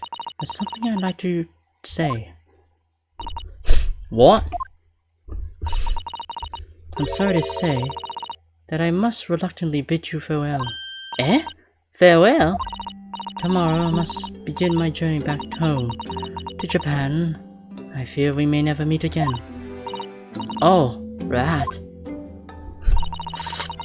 I've had the pleasure of meeting so many lovely people here in London. I have so many wonderful memories.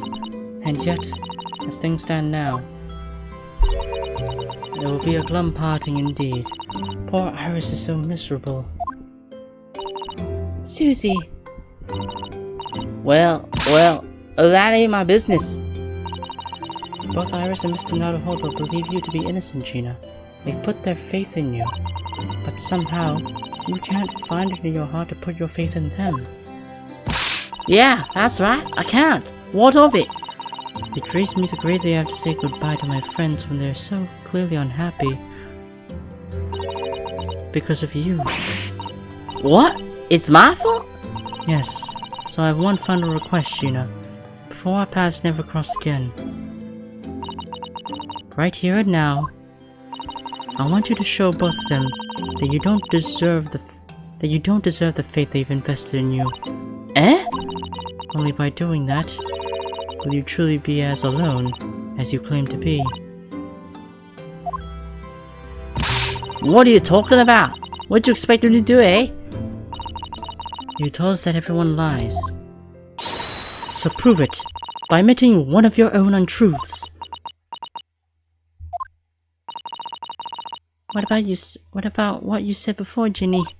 You said something about unforgivable lies.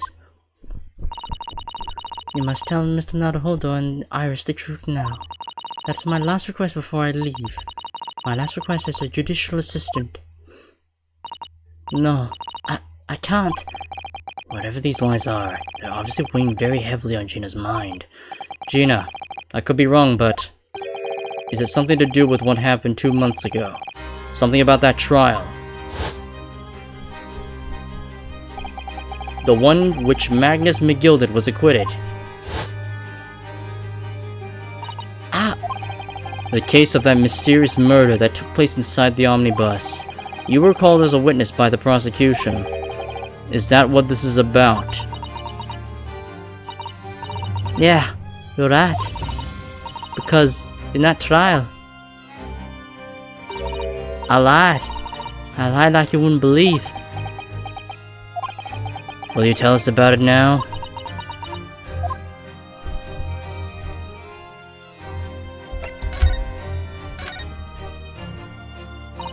Like you said, it all happened 2 months ago. The cops got old me and shoved me in the witness stand. And based on your testimony, Mr. McGilded was declared innocent. Yeah, well, the thing is, I lied about a whole bunch of stuff. I knew it. What sort of thing did you lie about? I was hiding under the seat that night. That was the truth. Yeah? It was pitch black in that little cubbyhole. I couldn't see a thing. And then I heard that loud thud, like someone falling on the floor. And that's when Mr. McGilded discovered you. Yeah. He pulled me out from under the seat and then sat me next to the dead man. There wasn't much light to see by, but when I looked at my hands, I had uncovered blood all over them. I was so scared, I couldn't even speak. You had his blood on your hands? In other words, it was Gina that the witnesses saw Oh, it was Gina that the witnesses on the roof deck saw through the skylight. Then Mr. McGilded started asking you questions, I suppose. Who you were, why you were hiding under the seat? Yeah, he did. Only, that's not all. What do you mean? I mean, he threatened me. Threaten you how? He made me swear about what I'd seen and what I heard, and about what I was going to do after the cub was found dead. He made me swear I wouldn't tell no one about any of it. If I did that, he said he'd let me escape before the coppers showed up. So he actually did kill him. He shanked the man. British style. Gina, you must tell me what he swore you to secrecy about. What you saw, what you heard, everything. Well, he's dead now, so you don't have to worry about that guy stabbing you. Man burned to death. He can't do shit to you. You said Miss Gilden made you swear not to tell anybody what you saw. But you were in the pitch black apartment under the seat the whole time, weren't you? Yes, with Mr. McGilded sitting above your head, if I remember correctly. Yeah, that's true, but it was when I heard the thud of the cub in the floor. I had a little scream, see? Couldn't help it. McGilded heard it and dragged me out of me up by my arm. That's when I saw it. It was on the floor next to the old geezer what had been stabbed. A disc, all bright and shiny. A disc? Do you mean... Yeah, that's it. The one what the D took me off at Winterbanks. So the music box disc was there, on the floor of the omnibus? Not for long. McGilded spotted it straight away. He picked it up, smartish, and stuffed it inside his pocket. So that disc was in the omnibus 2 months ago, at the scene of Mr. Mason's murder. And the bonk trotter told me. I wasn't to mutter a word of it to no one.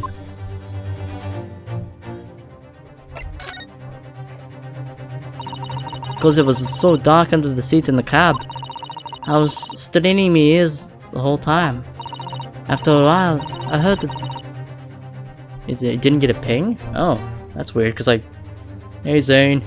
Yeah, Discord is weird. Because I already sent you a DM about the stream. After a while, I heard the door and the footsteps inside the cabin. Presumably that was Mr. McGilded getting on board. Nah, not only him. Oh. Because I could definitely make out the footsteps of 2 people.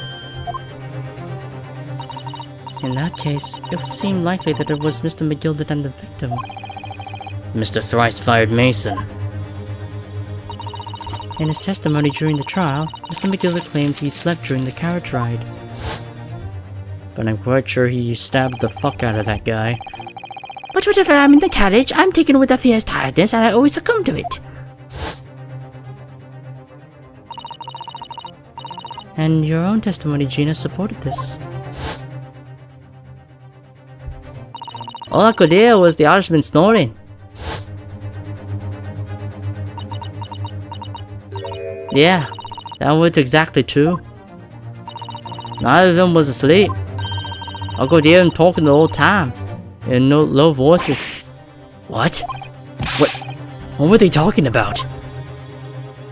Sorry, I don't know. The sound of the horses and the wheels was too loud.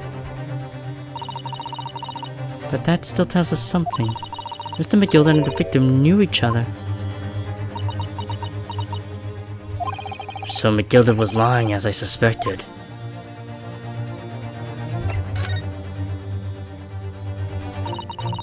I knew it was gonna take long before someone raised the alarm and the bloke had been killed. Yes, you were quite right. The other passengers on the roof deck noticed very quickly. So when the cab came to a stop, McGilded told me to hide in the back under the seat again. I climbed in and waited. The 2 cubs from the top ran off to get the corpus. Yes, Mr. Fairplay and Mr. First. Right, and after they're gone, McGilded asked the driver to do him a favor. A favor? Now then, fella, what I need you to do is take this coat of mine and deposit it with the nearby pawnbroker. And for your troubles, let's see now. I'll give you 10 guineas. Holy shit, that's a lot. Damn. I think, wait, how much is a guinea? Hold on. I never actually looked it up. 10 guineas to NZ dollars. No, not the guinea, not British guineas. Ah, okay, there we go. Oh, that's not a lot. Oh, I guess. Oh wait, no, that's a different currency. That's British pounds. Okay. Huh. Okay, that's quite a lot. Damn, he bribed the hell out of that guy. A nearby pawnbroker? You mean on Baker Street? Yup, you got it. It was Winterbanks. The coach snapped up the money and ran off to pop this coat as fast as he could. So then there was no one left in the carriage. McGillard opened the box under the seat and let me get out of there. But not without conditions. I see.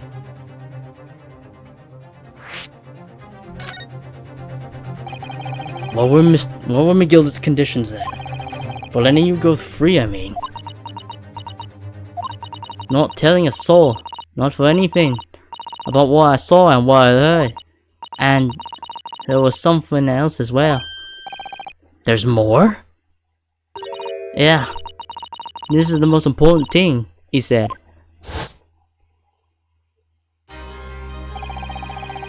I'm after sending the coachman on a little errand for me, with some small change in his hand.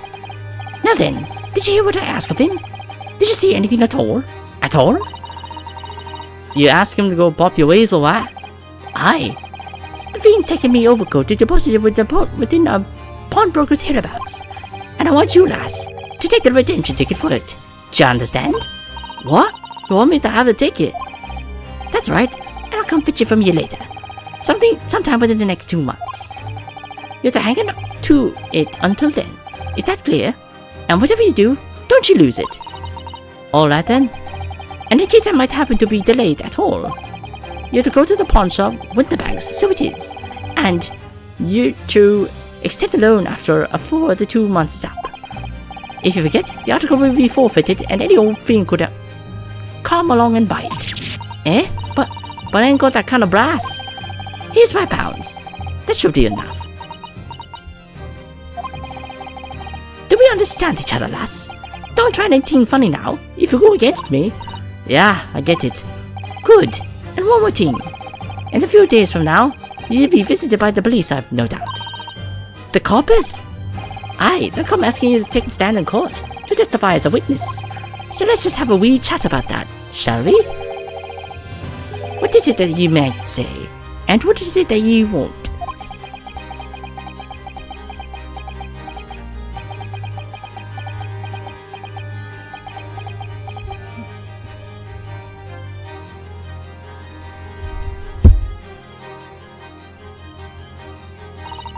After you'd gone over it all, I packed it, got as far away from there as I could.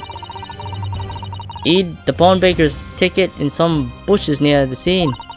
Went to fetch it the next day once it got dark. So McGilder planted it, and coerced Gina into giving false testimony.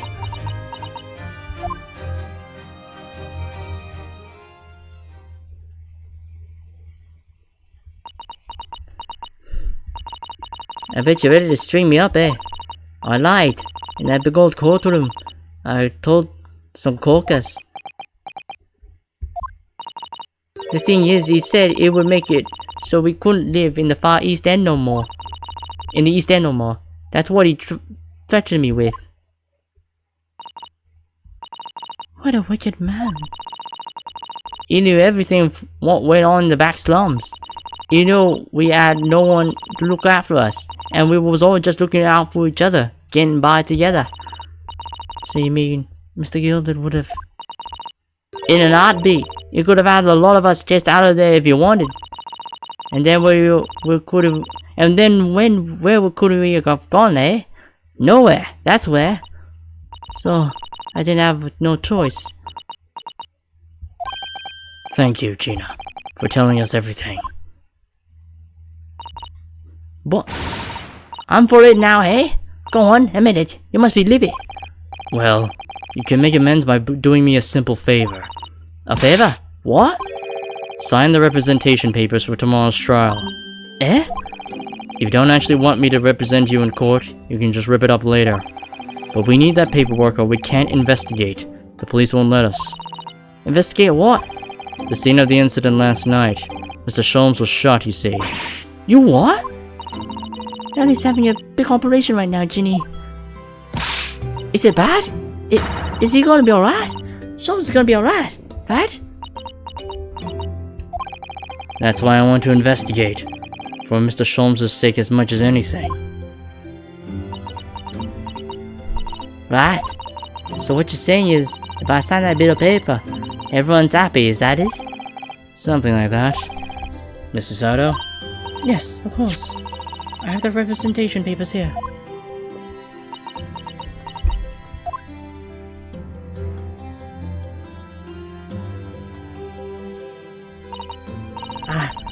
I don't need no one to stick up for me though.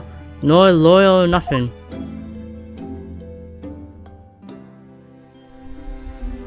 Well, you're not trained in the art of law, so... Poor Ginny. She seems so lonely. Well, at least this should mean we can investigate the scene at Winterbanks now. Yes, and perhaps we can come back to visit Jiminy once we're done there. I feel like we've only finally cracked Gina. She's open to us at last. And now I have her representation papers. No one else knows what a responsibility that is. Anyway, for now it means Inspector Gregson can't stop us investigating at Winterbanks. Although something tells me he's not going to be happy about it. Oh, another to be continued. Oh. Wait, we're getting a part 3 investigation? Okay. Oh, part 4? What? That's unorthodox. 16th of April, 1:26 p.m. Winterbanks Pawnbrokery. Here we are again at the scene of the crime. Now to thrust these representation papers in Gregson's face and see what he makes of them. Hello again, Inspector. Do you have a minute, please? What is it now? You should go home and get some rest. Here you are, Gregsy. Here are the representation papers. Your ladyship? How? I don't believe it. How the devil did you get that stubborn little ruggabash to sign that? I salute you. That's good work, that is. I can see you've been very busy as well. How about some tea? It's a special blend designed to relieve fatigue.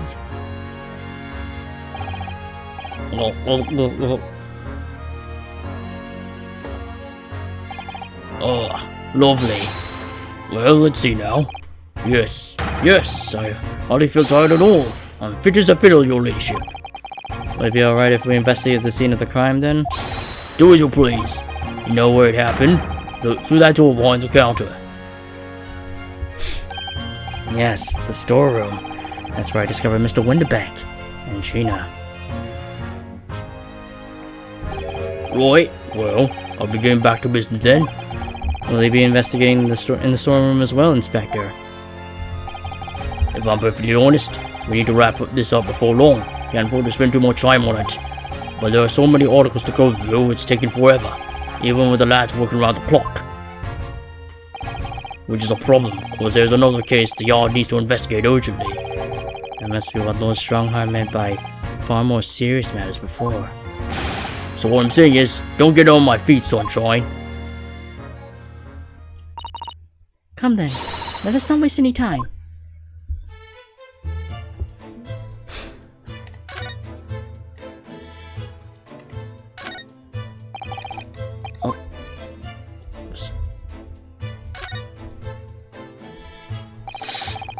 There's an article ledger here in Mr. Winterbank's notes, and...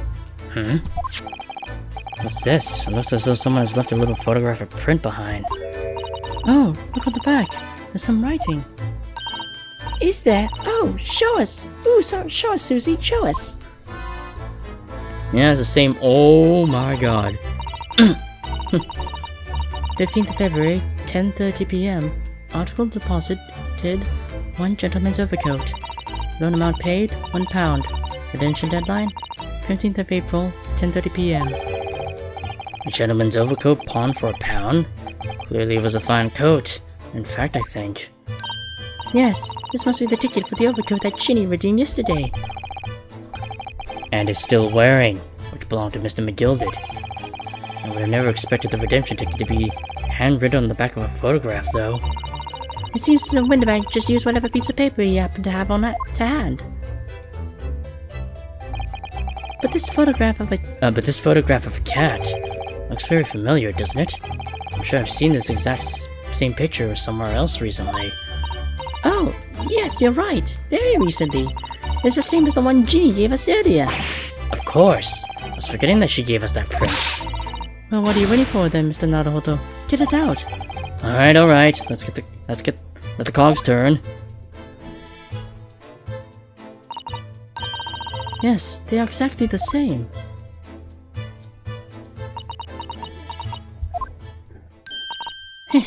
I've got it. These two photographs had an amazing secret. A secret? What does she mean? You must tell us, Iris, at once. Do you really want to know? Yes, we need you to tell us all you know about this pair of photographs. Oops. Oh. Alright. So Iris, about these two photographic prints. The ones we found here on Mr. Winterbank's counter, and the one Gina gave us before. What is this amazing secret you mentioned that's hidden between these two identical prints? Actually, that's not quite right. Sorry? If you look carefully, the two prints aren't the same. Not exactly. They're not? Have another look at them now.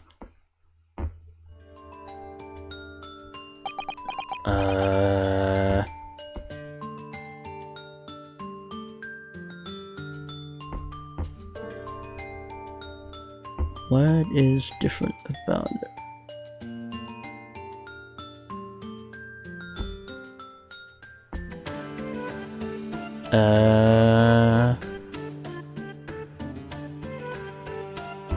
What, the shadow? That's the only thing I've seen here.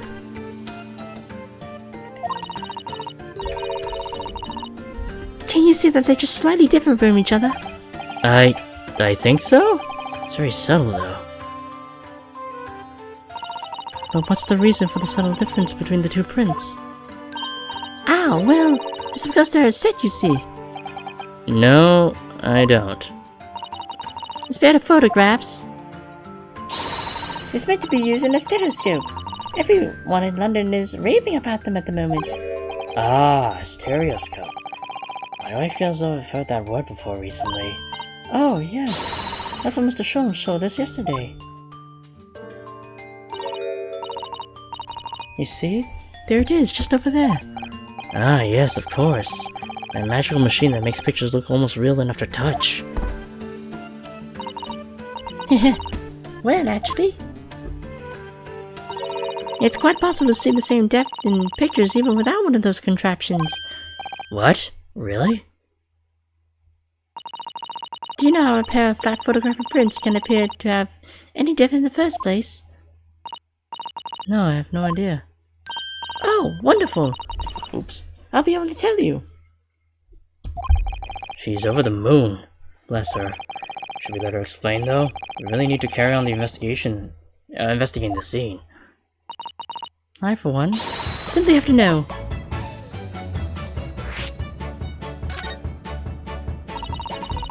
Have you ever considered, Bruno, how our eyes see the depth in the world around us? Well, I just open them and it works. But the reason it works is because we have two eyes. 2 eyes. Shocking. You try closing just the one eye at a time, you'll see straight away.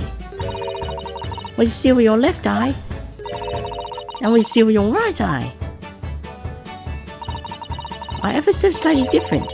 You get a different view with each eye. Yes, the position of objects seems to shift slightly. Exactly, and in your head, your brain uses that shift to estimate depth as it merges the two views into one. That's how we can sense depth in everything we see. My brain really is amazing, isn't it? It does so much without telling me. Ah, I think I see. A pair of photographs consisting of a left eye view and a right eye view. Is that right? Oh, well done, Susie. You're so quick.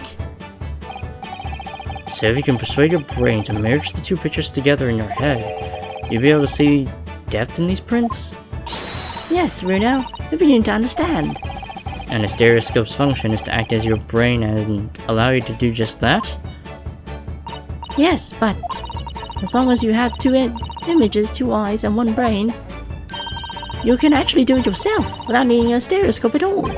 You can? Really?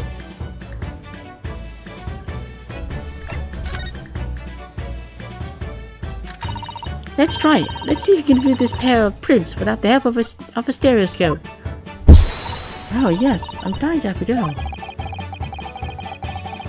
Susato really loves this kind of thing. You need to be able to cross your eyes. That's the main thing. Can you both do that? Cross my eyes.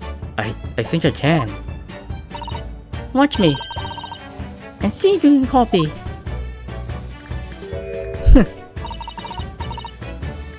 Make your eyes do this. Alright, let me try. Are you ready, Mr. Naruto? Yeah, how's that? Wonderful, now it's your turn, Runo. The trick is to concentrate and look at the bridge of your nose with both eyes at the same time. Not exactly an easy task when 2 people are staring at you cross-eyed. Alright, that's enough practice. Now let's try looking at the prints. Start by staring at one print and slowly crossing your eyes. You should see 2 overlapping images like this.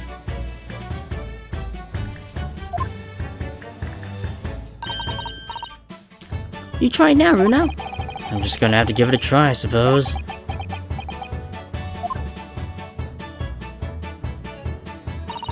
Did the print split into 2 images for you? Now the next step is to put the pair of prints side by side like this, and then try crossing your eyes again. The prints should slowly merge together until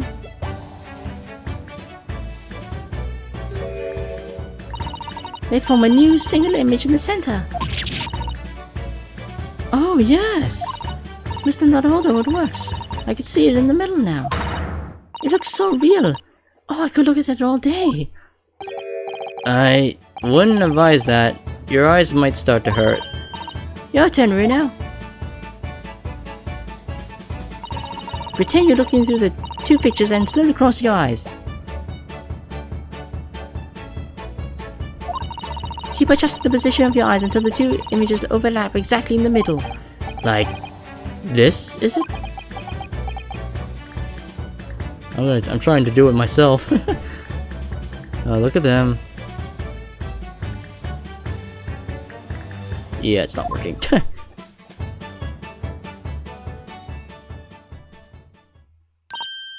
There, you managed it! Now you know how stereoscopic images work.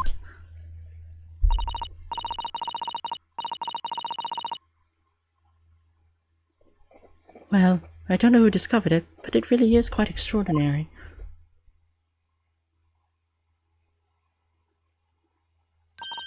So what do you think of these stereoscopic prints then, Runo? They're certainly amazing, but it isn't easy to get the knack of viewing them properly. No, some people find it easier than others. And that's why contraptions like this exist, for people who find it tricky. Oh, I recognize that. We saw one over there yesterday, didn't we? if I remember correctly, you press this little knob here. Then then set the pair of photographs in this stand at the back and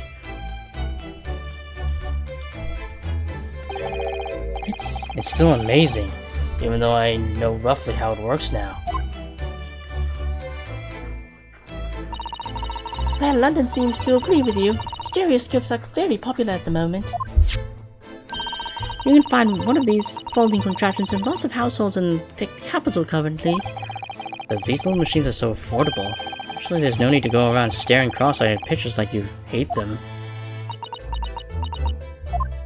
But it's much more satisfying to be able to see the effect with your own eyes. Well, I think so in any case. Stereoscopic prints. I haven't even heard of them until yesterday. You've certainly learned a lot about them. I wonder if it's knowledgeable. It's the knowledge that I'll ever actually need.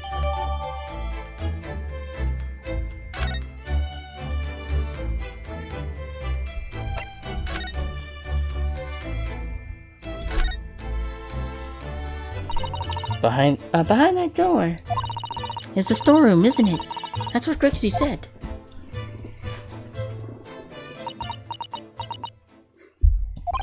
Yes, and that's where I saw that dreadful scene last night. Through the little window in the door.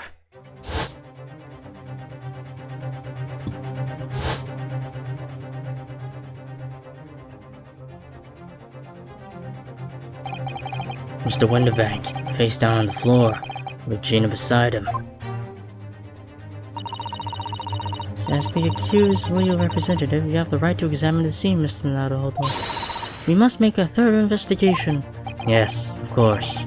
And we will. Behind that door. That's the real scene of the crime. Don't worry, if there's any clues in there, I'll find them. Okay, I think we just move. Yep.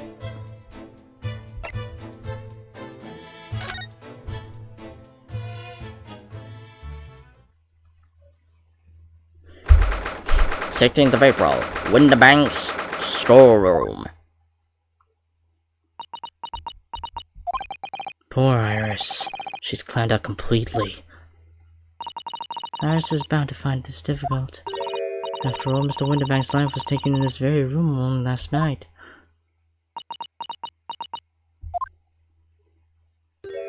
Oh, there he is. Ugh! Wait, Inspector. What is it now, Sunshine? You took one look at me and tried running away. You think a Scotland Yard inspector will run away from some jumped up little defense lawyer, do ya?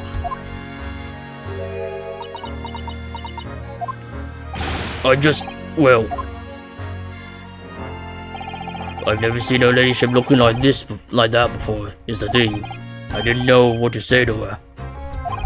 So you weren't running away from me, you were running away from that 10-year-old.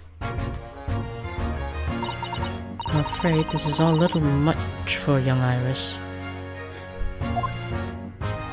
Some gentle reassurance might go a long way, perhaps, Inspector.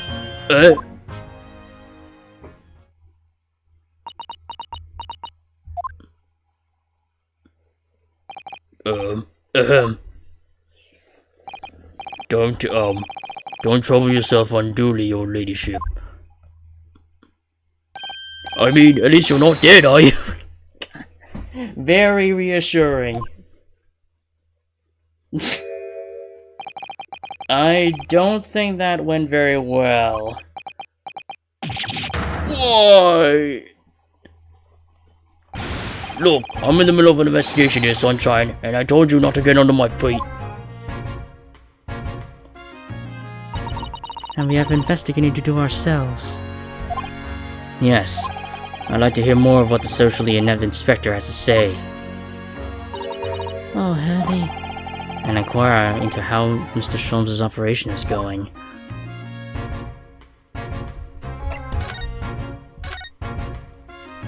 So, Inspector, what do you make of the crime scene here? Sure, you always have to use him. It is what it looks like, nothing more, nothing less. Iris, could you lend me a hand? So, Crixie, what do you make of the crime scene here? Oh yes, your ladyship. Do allow me to humbly explain. Last night, shortly after the hour of 1 o'clock in the morning, Scotland Yard police entered the scene. The one and only door to the storeroom was found locked from the inside. So it was locked from the inside. The lock appears to be broken now, though. Was that the police officer's doing? Quite right, ma'am, quite right. We took the liberty of smashing the door in, as humbly as possible. Oh, As you could see, the victim was discovered prostrate on the floor, thus wise. And next to the aforementioned body, we discovered the vile gutter child. Are you talking about Ginny? She's my friend, you know, Inspector. Miss Lestrade, the hapless girl, was curled up on the floor, dead to the world. she's still alive, you know. Yes, when I saw her, she appeared to be unconscious. I'm afraid to say, she had the gun that was used in her hand. No. Presumably, it's the gun that's still down there on the floor now. In her pocket, we found the key to the door as well. What? The key to the storeroom? And you say the storeroom had been locked from the inside, Inspector? Correct. All of which leaves her ladyship's friend in something of a sticky situation, I'm afraid.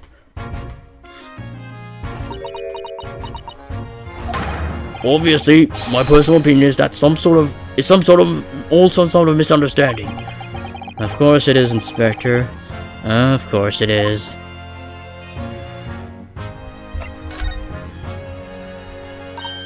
Crixie, do you know anything about Hurley? Is the operation finished? Is Hurley alright? Is he? The thing is, Don't miss your words, Inspector. Please. You don't mean to say that Mr. Sholmes is... no, the operation's done and dusted. It's just that, well, Out with it! yes, ma'am. They use something called a general anesthetic. It's the latest thing, renders the whole body insensitive. The whole body. Anesthetized. Is that even possible? It's called morphine, my friend. It means the operation can be completed while the patient is fast asleep. Goodness. In the Empire of Japan, we can just manage to provide laughing gas for our tooth extraction. The trouble is, the latest thing isn't always the greatest thing, if you follow my meaning. They couldn't get the medication to work at first, so it took hours for him to nod off, so I hear. Now that the op's finished, they can't get him to wake up apparently. Oh my. No one knows if it's the anesthetic still in his system or the blood's just plain exhausted. But anyway, all they could do is stand back and watch until he comes back around again. Hurley. The moment he opens his eyes, Your Ladyship, I swear I shall get word to you. What a surprise. Even in matters of life and death, Mr. Sholmes has to do things his way. Alright, let's take a look at this sucker. Oh, this must be the... Okay, first, let's inspect where the body was at. The police have marked the position of the body with a chalk line.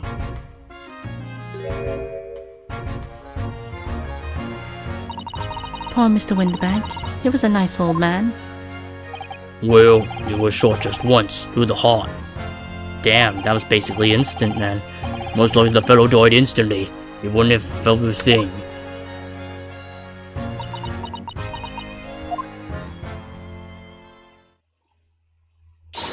Aha!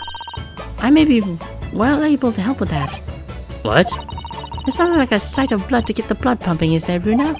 I have a feeling I'm not as bloody-minded as you, Iris.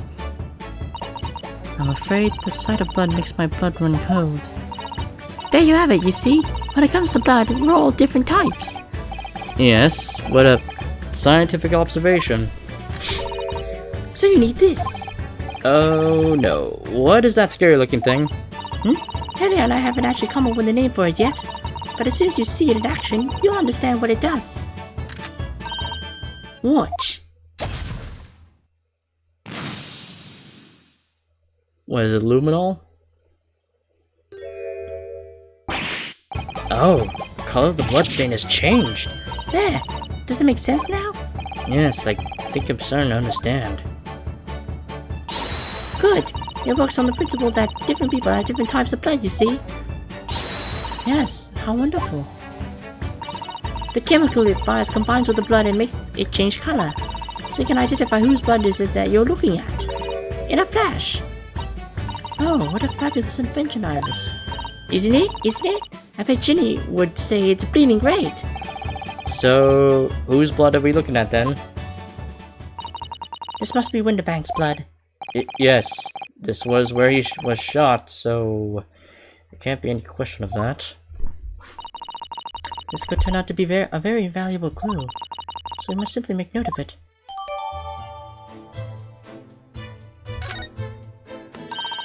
Let's keep testing and adding the results of any other blood analysis to the portfolio. As long as I have a reagent left, sure. Well, I don't know how many times we're gonna do that.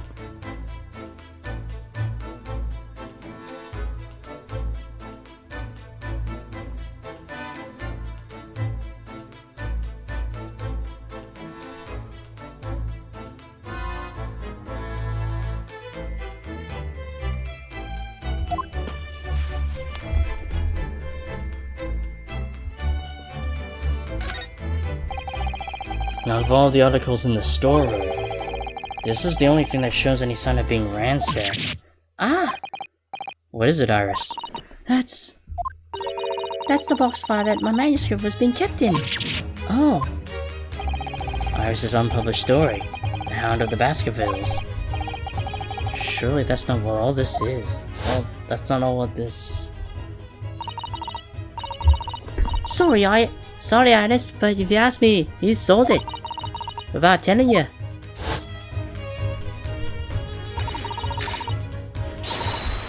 You must check inside the box, at once. Yes.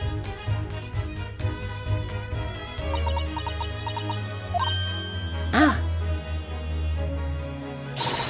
It was there. Iris' story was there. Really? It was? Well, that's good news, isn't it, Iris?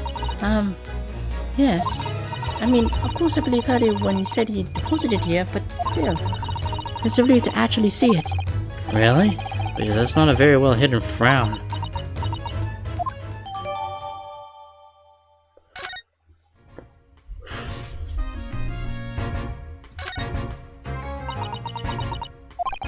Iris? Don't worry, I'm alright. But we must find the true culprit. Yes, absolutely. This is a revolver. A real one. And quite possibly the murder weapon used to take Mr. Winterbank's life. What's the matter, Susie? You really look like you're about to faint. Well, it's just that I've rarely seen a gun in the flesh. And I've had issues with guns in the past. But anyway, we saw Mr. Winterbank with this yesterday, didn't we? I shall have to take my own life. It must be the same gun. And last night, when I looked through the spy hole in the door to the storeroom here, that was the same gun I saw in Gina's hands. Mr. Winterbank told us he's only ever had a single bullet loaded in his revolver, didn't he?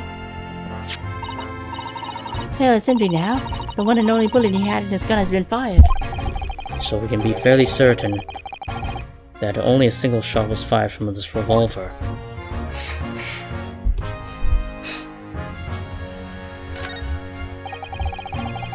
Look at all these articles that have been deposited. The room's stuffed full of them. I can't believe how many there are. A bicycle, a gramophone, musical instruments, even enormous paintings, look. Pieces of different people's lives, quietly gathering dust in here together. There's something very peaceful about the atmosphere in here.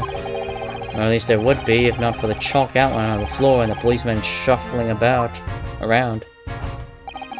Not much I can do about that, sunshine.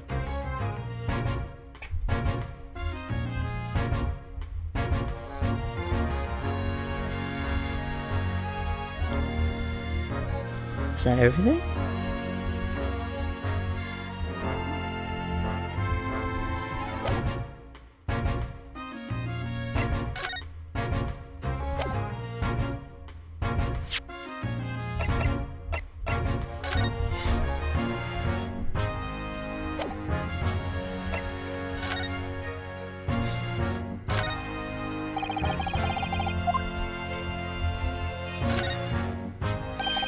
The Hound of the Baskervilles. How does Usada know the exact title of this unpublished story? I suppose I just have to wait until she's ready to explain it to me. I'm so sorry.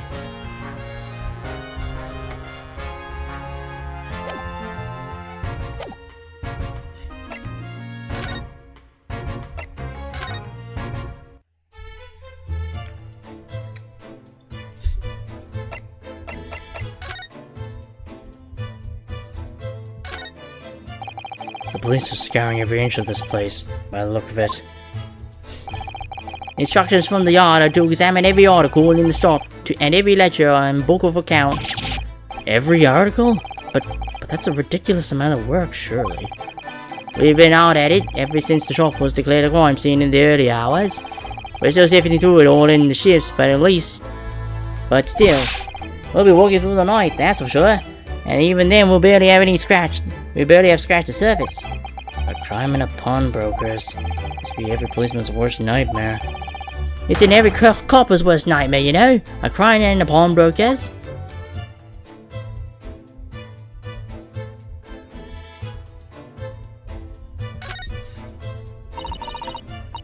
That's a music box.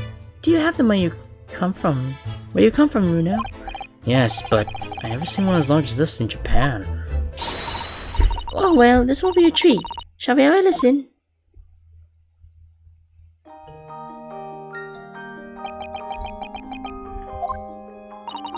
What do you think? Isn't it a pretty sound? It's a beautiful sound, yes, but it's a little hard to enjoy when all the policemen in the room are giving you fierce looks. Never mind that. If any of them say anything, I'll tell Gracie to have a word. Iris Wilson, Superintendent of Scotland Yard.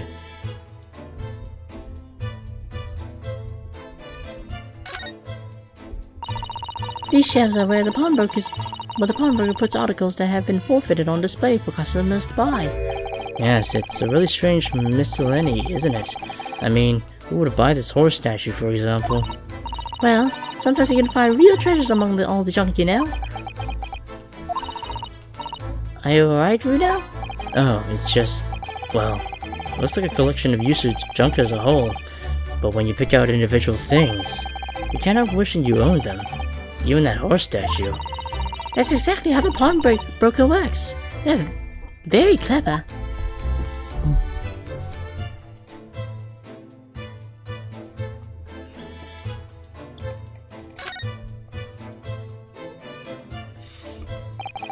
That ledger that's open on the counter there really is enormous, isn't it?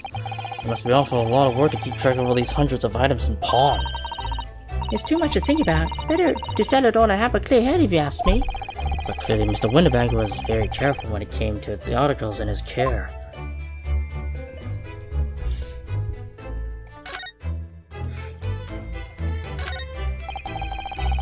That is that strange contraction that lets you see pictures of things as if they're right in front of your eyes. Makes you think. When Mr. Sholmes gleefully showed it to us yesterday, we were blissfully unaware that any of this was about to happen.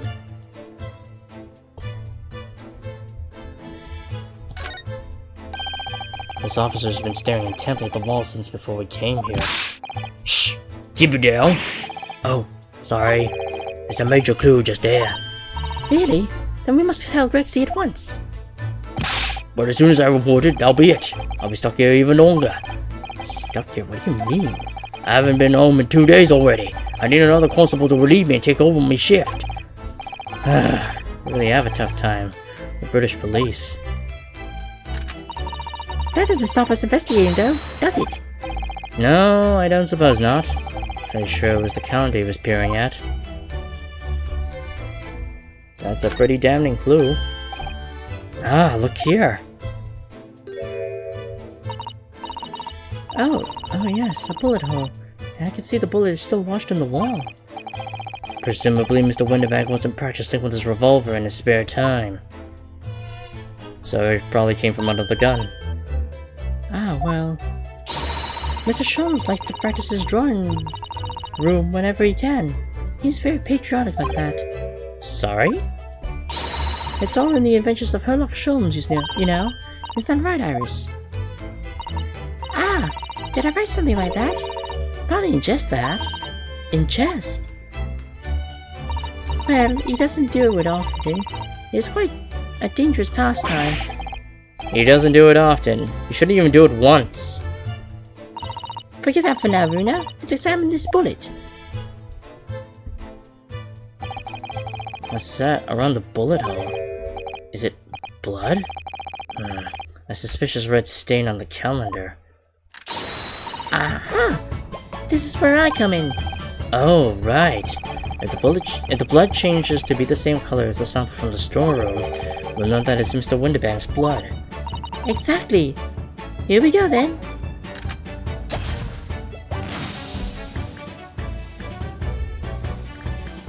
Green. Huh? It's completely different to the color that Mr. Windibank's blood turned in the analysis. It just goes to show things don't always go according to plan, do they? Nevertheless, we must act as samples of the results of the other blood analysis. Yeah, it might be Sholmes' blood.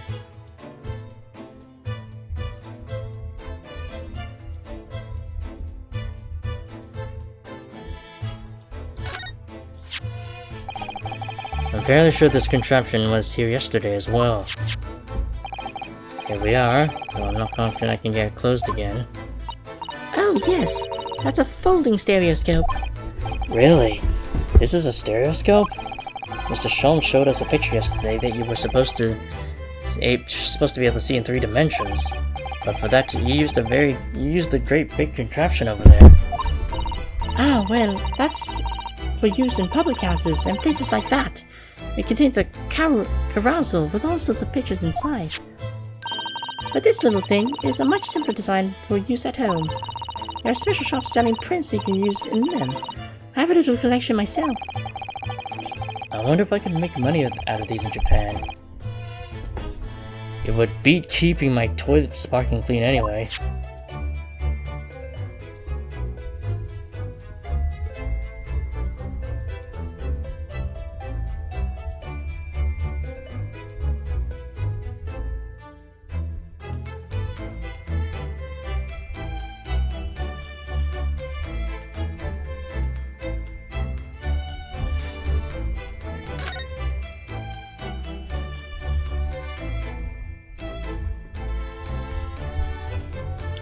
Is there anything else to look at? I think we probably just need to tell it to Gregson.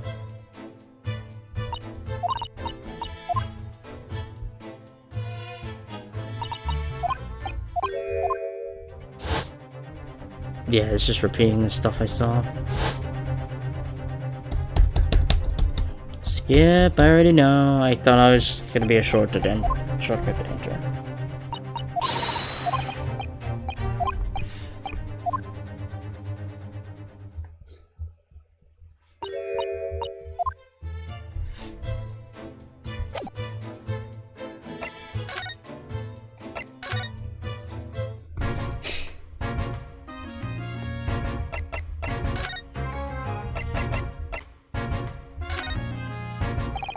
Inspector Gregson, could you give me your opinion about this, do you think?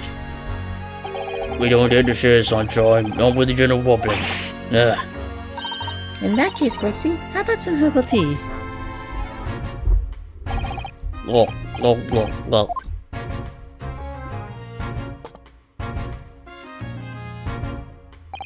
Oh, Lovely. Ta, very much. I relieve the spot, your ladyship. You don't mind sharing that then?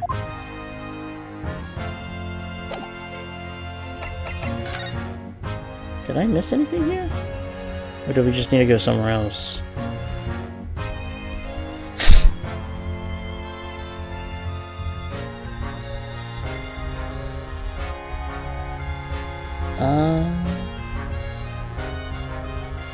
I guess it's everything in here.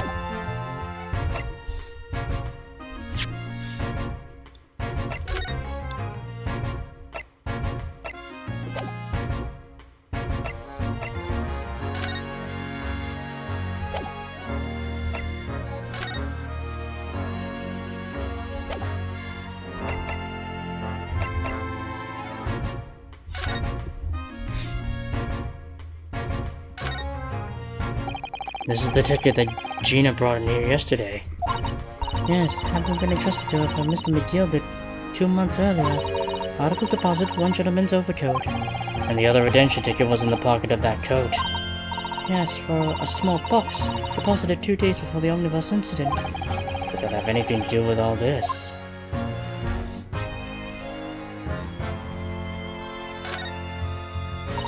Mr. Nadahoto, I don't know if you noticed, but there is something rather troubling here. I have noticed. The red smear, you mean? Yes, it looks like blood, doesn't it? I wonder if Susato-san had picked up on that. Well, in that case... Yes, we need Iris. We should show this to her before we forget.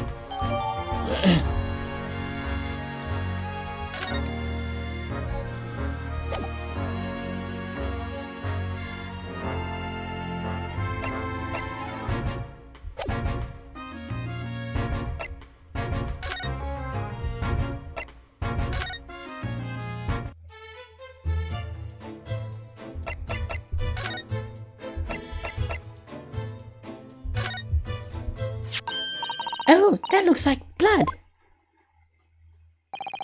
I would say it's from a gloved finger. Almost certainly a glove made of leather. Now don't worry, Runo. You can leave the rest to me.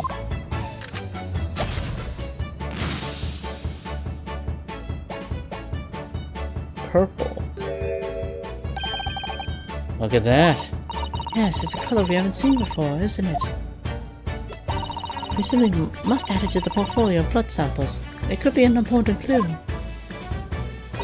Although, it would be nice to find out whose blood these different colors correspond to at some point. Well, this particular stain of blood. Oh, you've had an idea, haven't you? Do you know whose blood this is? I think I do. Yes, I have an idea whose blood it is. Not from the color it turned, but with a little deduction. That's right. I think it's clear. Iris, you know as well? You first, Runo. Who do you think it belongs to? Alright, I believe that this is the blood of... Mason. The guy who got murdered. Thrice-fired Mason. You don't sound very sure of yourself the way you trailed off there. Well, it was 2 months ago now, that case. Of course, I never met the victim, so I'm struggling to remember his name. He was definitely thrice-fired, though. The victim of the omnibus case. Yes, his name was indeed Mr. Thrice-Fired Mason. But that would mean that this bloodstain was that from the ticket 2 months ago. Yes, I think it was. Gina brought this ticket here to Windibanks yesterday. I'm suggesting that the bloodstain was already on that at that time. So it's a smear of blood from the time that Mr. Mason was killed 2 months ago. Something else is coming back to me now. Mr. McGill was also wearing leather gloves that night.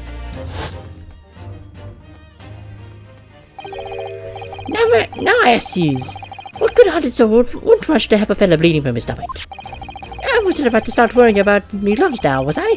I reached out to give the man a hand. It certainly does look like a leather glove thumbprint in this mark. But we know that Mr. McGill had no injuries at the time anywhere on his body, from which we can conclude that any blood on the glove belonged to the victim, Mr. Mason. Mr. Naruhodo, you sound just like Mr. Sholmes. Minus the quirky slip-ups, I hope.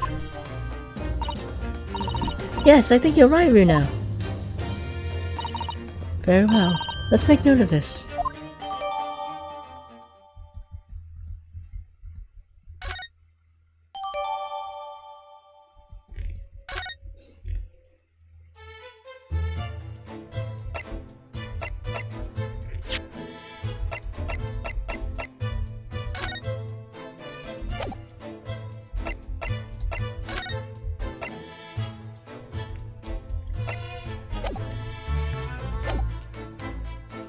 I think we just move.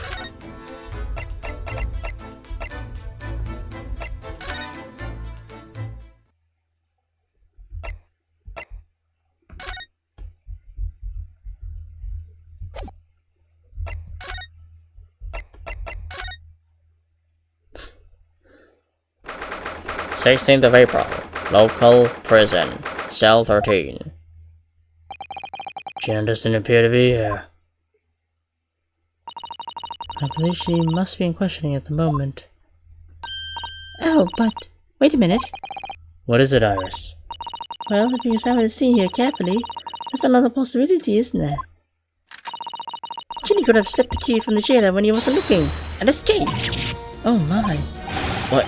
Why would she do something like that? It would only make her situation worse. Calm down, Rudo. I was only joking, of course. Oh. Ugh, you had me worried there. I thought it was a great deduction. Yes, it must be your way of words, Iris. You're so wonderfully persuasive. Perhaps you don't fully understand the weight of your words carry. Oh dear, I'm sorry. I suppose a lot higher grade detective is in a contradiction in terms. There's a contradiction in the terms. Well, in the same situation, I'm sure Mr. Sholmes would just have thrown his head back and guffawed. I'm not entirely sure that's helpful, Mr. Naruhodo. Well, anyway, it looks like we won't be able to talk to Gina for a while. We should try to make progress with our investigation in the meantime. Yes, come along then, Runo. Come along, Susie. Let's try Baker Street then.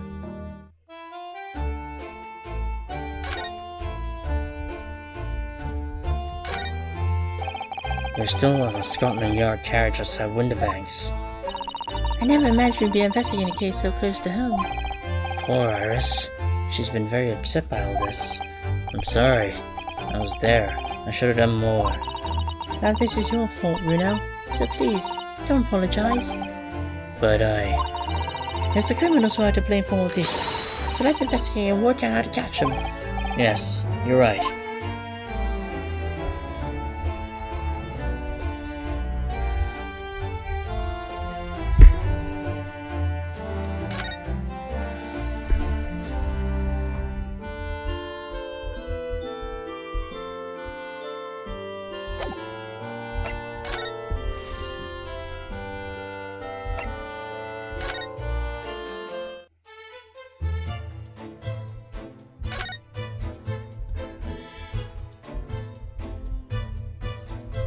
Did I miss anything?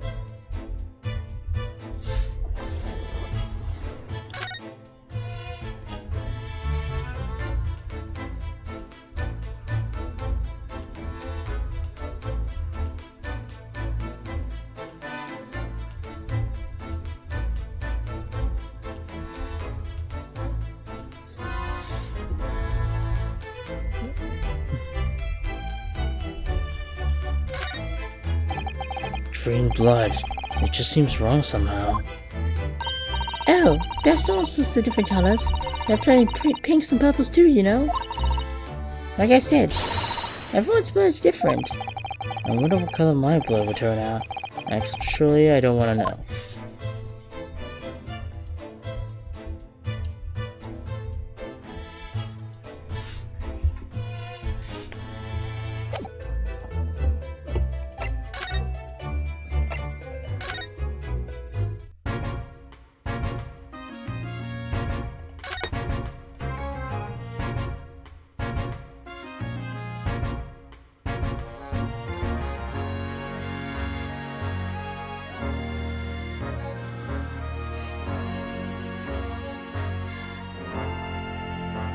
hell do we do here now?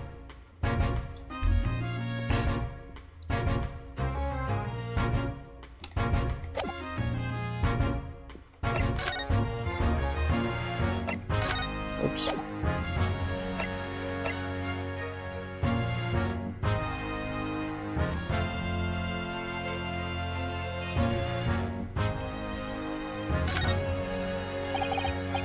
No, nothing.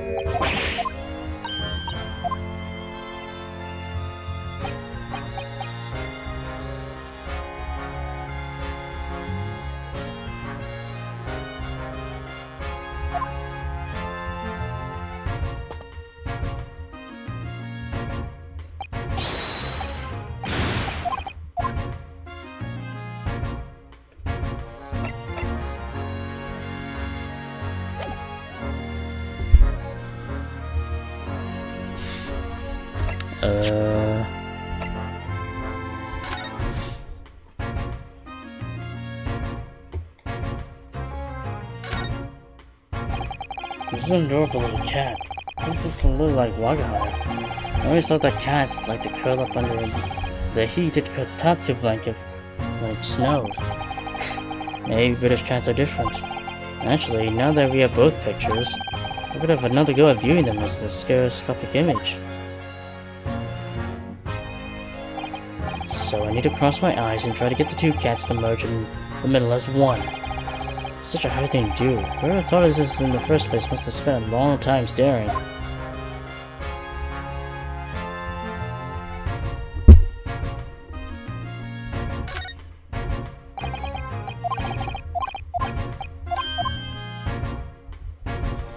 Okay, so it's playing the same thing.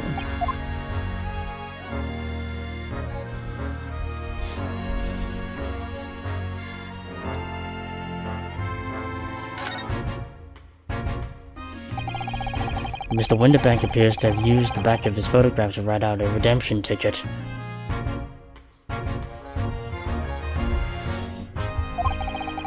He's written it very neatly, but still. Perhaps he ran out of paper, so we had to use anything he had to hand. It's hard to know what's the front and what's the reverse side now.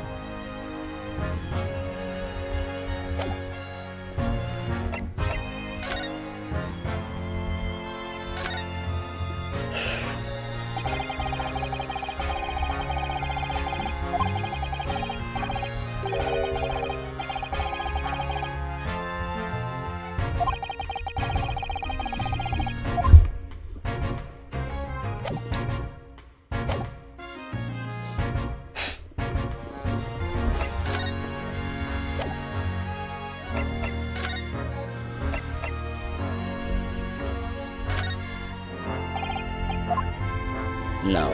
Okay. So what am I supposed to do now?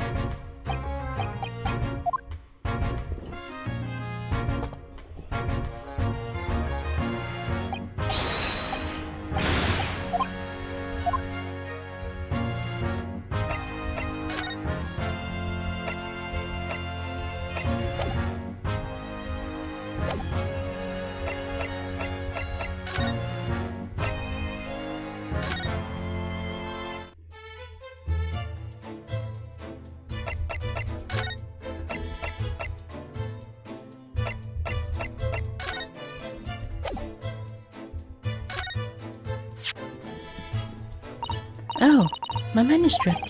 Mr. Sholm said he deposited it at Winterbanks and he had.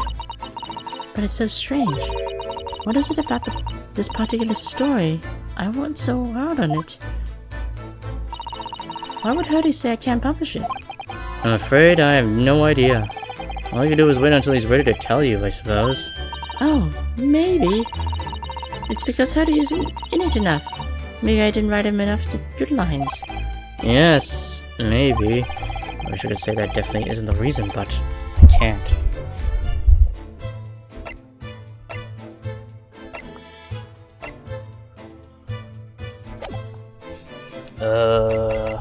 What's there left to investigate?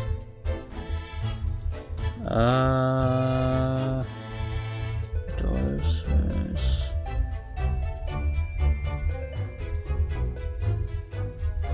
That's weird. What do I investigate next?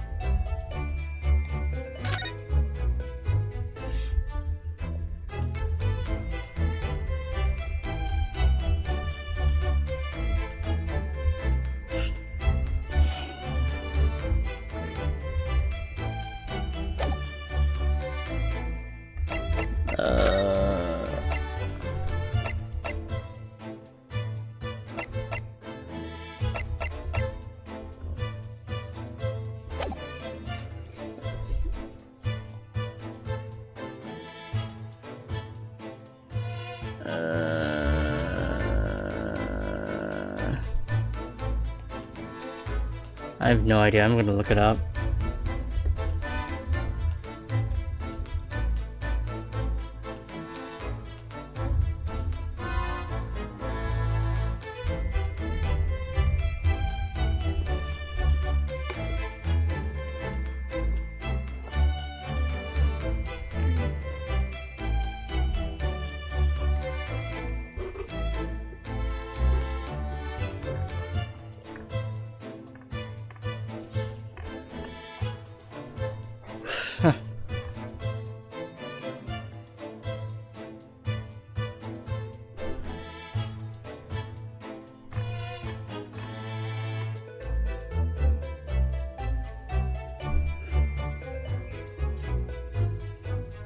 Okay.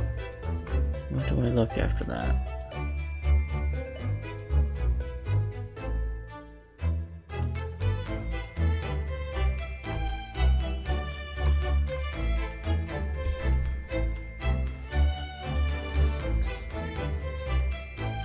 Present the pawnbroker's ticket box.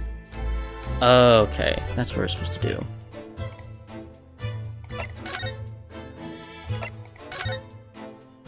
Okay.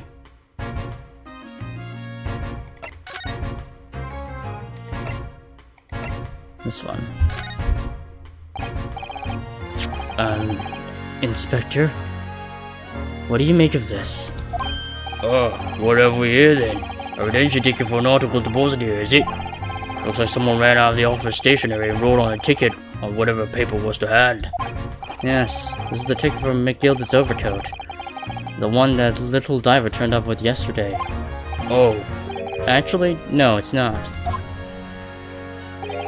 really? Think you know better than me, do ya? No, I didn't mean to, Bruno's right, Grexy. It isn't the same ticket. Of course it isn't. Of course it isn't. I never doubted you, your ladyship. So what's all this about then, if I might be so as bold to ask? This is a second ticket.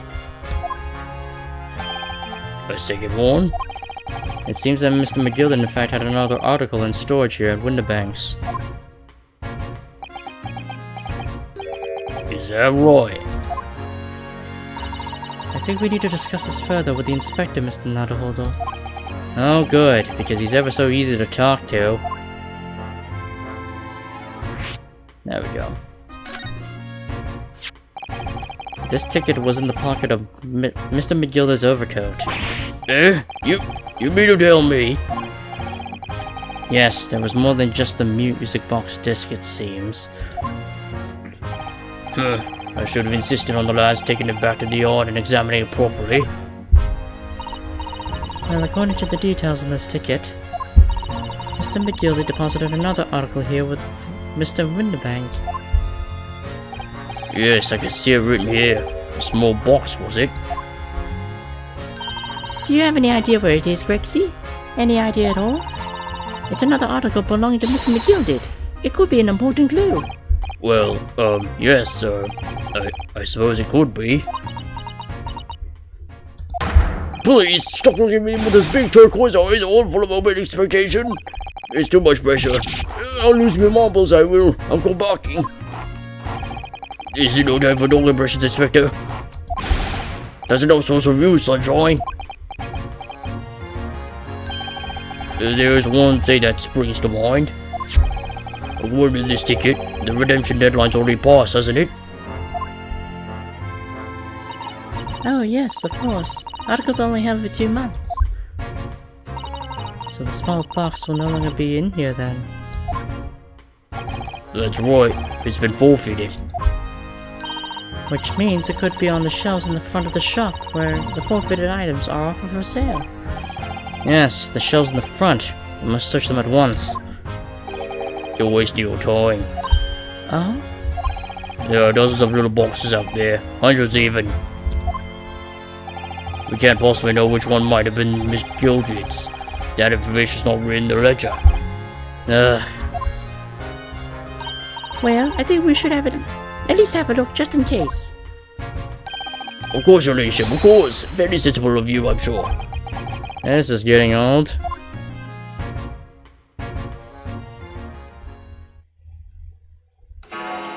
Oh,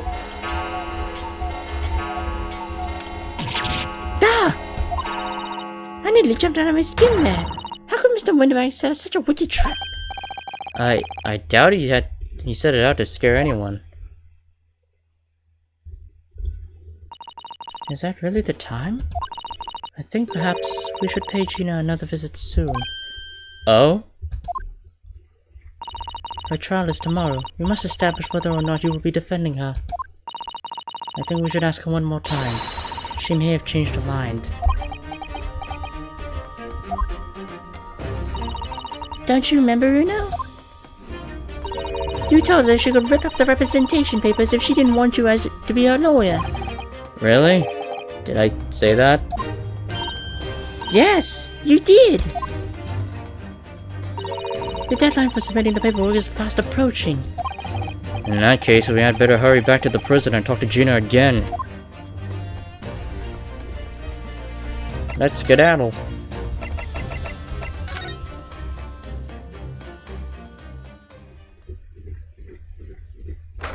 16th of April, 5:41 p.m. Local prison, cell 13. Ah, Gina, good. You're back.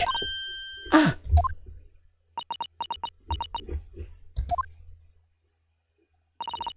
The police must have finished questioning her then.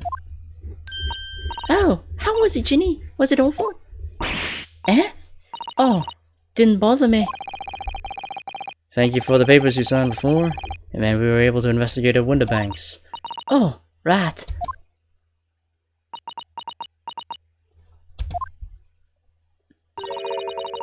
Don't you want to know how we got on?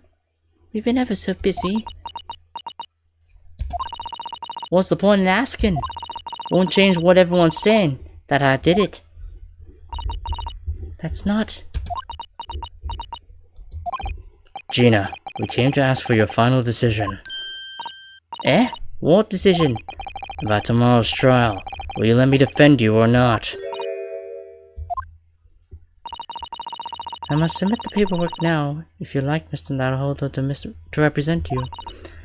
Right, I see. She's really lost her fight all of a sudden. But I know what that feels like. The worry is just too hard to bear. It's just so hard to bear.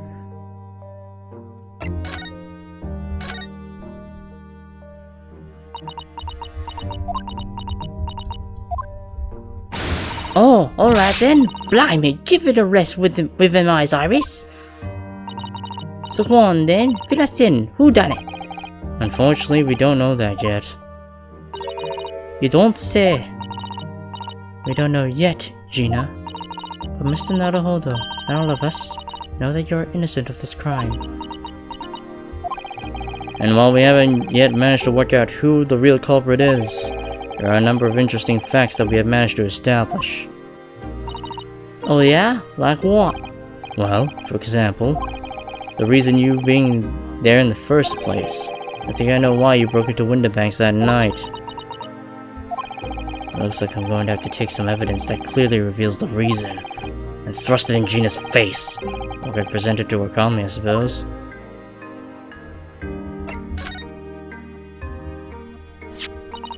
We already have the representation papers and the other documents we need.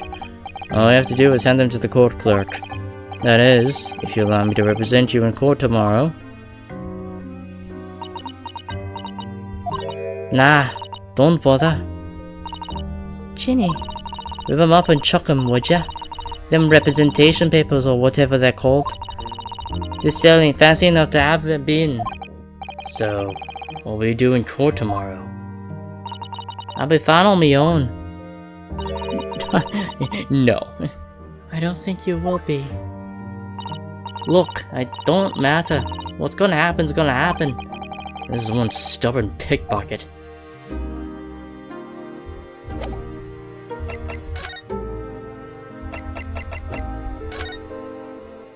We found this in Mr. Windibank's storeroom. The manuscript of Iris's latest story. Ah! Oh, right. Well, that's good then. Curiously, the storeroom at Windibank's showed no sign of being ransacked for items of value or the like. With one exception. The box file that housed this manuscript. It was you, wasn't it, Gina, who broke open the box containing this manuscript last night? Eh? You were determined to find out whether or not the Hound of the Baskervilles was really there. That's the real reason you broke into the storeroom last night, isn't it? Ah! Why don't you tell us what happened, please?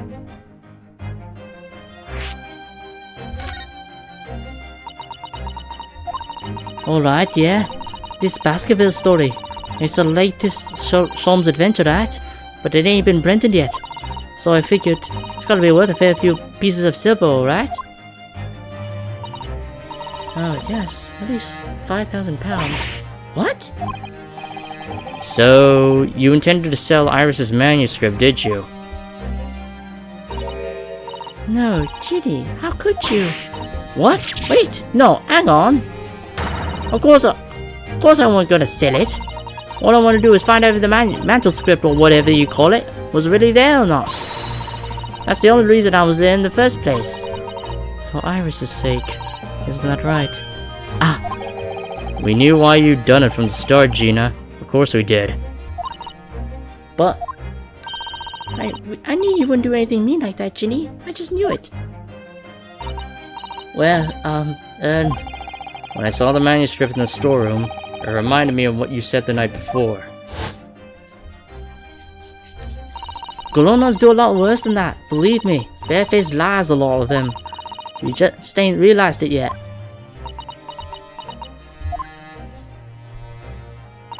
I'm telling ya, that mantle script ain't at Windibank's. You'll see it if you had a look.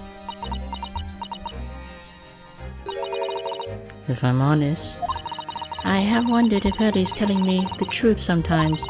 I mean that I sometimes wonder if he might have hidden my manuscript somewhere I don't know, even though it's wrong of me to doubt him.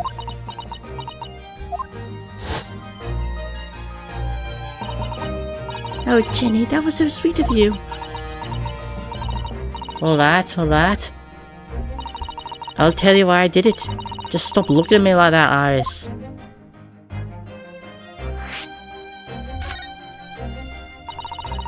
It weren't because of Iris. That's not why I did it.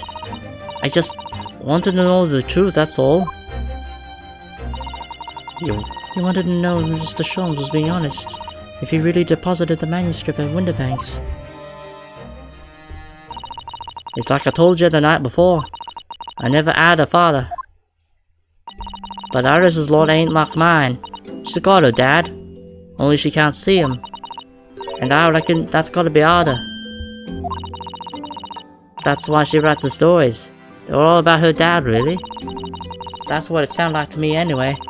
Last night when I was listening to what you were saying. Stories about Daddy? You mean, they're not the adventures of a great detective, so much as the adventures of a great detective and his trusty partner? Well, that's how I see it, yeah.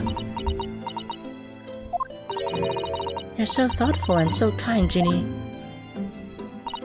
Yes, and we never thought any differently, did we? Look, give it a rest, will ya? I hate this chummy nonsense, do you hear? I hate it. I don't trust no one, right? That's how I work. Because if I don't trust no one can let you down. So leave me alone. Go on, Scarpa.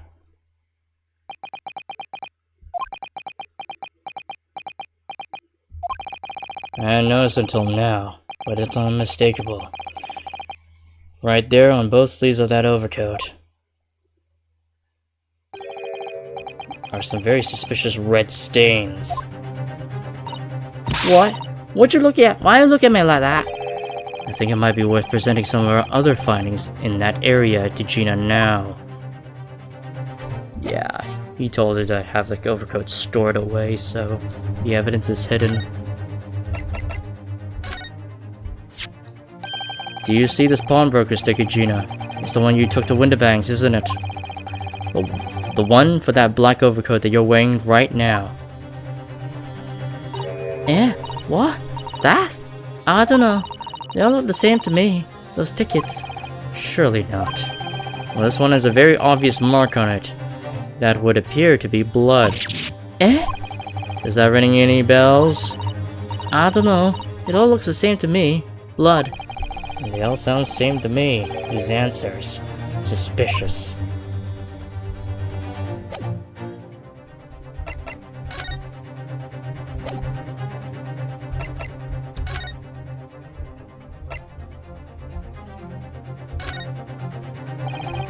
Here, Jenna, look at this. No time. Okay, no.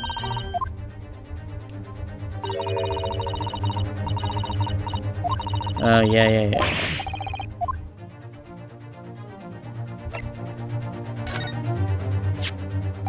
Gina, I'd like to thank you for signing these papers. If you want to thank me, you can do it once you got me off the hook. Alright then. Wait, what? Should she be thanking me then?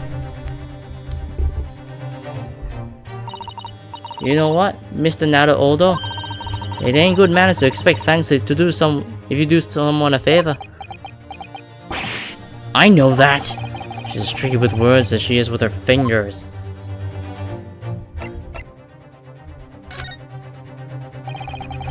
Those stains on the sleeve of your new coat, Gina. They're blood, aren't they? Not that I know whose blood yet. What? But blood, Mr. Naruto. You don't appear to have any obvious wounds yourself, though. So it could be blood that splattered from Mr. Winterbank when he was shot last night. Let's not beat around the bush here. This trusty friend of mine will get the results much faster than anything else. Eh? Take it easy, artist. Don't move, Ginny. I'm going to shoot.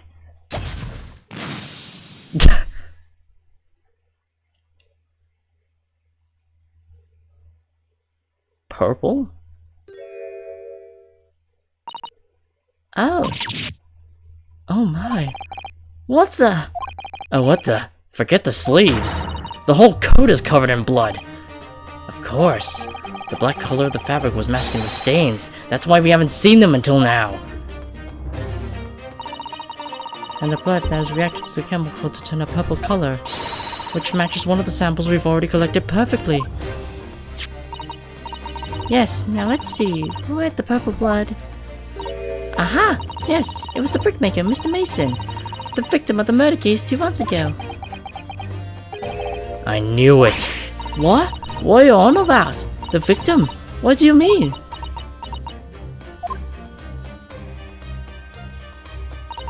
It's a rather uncomfortable situation, Mr. Naruto, but I think this makes things quite clear. It means the omnibus case is finally solved. The truth about who really murdered the brickmaker, Mr. Mason, is revealed. Yeah, Matilda did stab the shit out of him. Oi! Will someone explain what's going on? Stop telling half a story!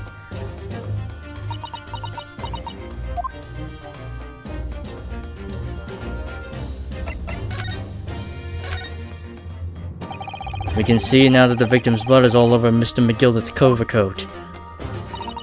When the trial 2 months ago, the defendant said this in his testimony. Never asked you what a good-hearted soul wouldn't rush to help a fella bleeding from his stomach. I wasn't about to start worrying about me gloves now, was I? I reached out to give the man a hand. But if you look at this overcoat now, it's clear. These stains couldn't have arisen from McGilder trying to pull the victim to his feet. No, if that's what really had happened, the blood wouldn't have splashed all over the front of the coat. The only explanation for this pattern of blood is that it splattered over McGill's coat when he stabbed the victim in the stomach. I've tried to run from the truth for long enough, but there's no escaping it now.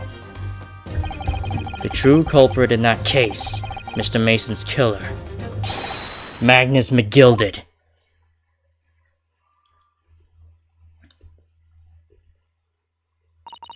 Mr. Naruhodo. That horrible case is solved at last. And I helped the man walk free from that trial. I used all that twisted testimony and all that sham evidence to prove his innocence. How could I have let that happen? Bruno, did you believe him though? Did you believe Mr. McGillard was innocent? I believed, or rather, I think I was trying to believe. I wanted to, because believing in those you represent in court is a defense lawyer's greatest weapon. A weapon?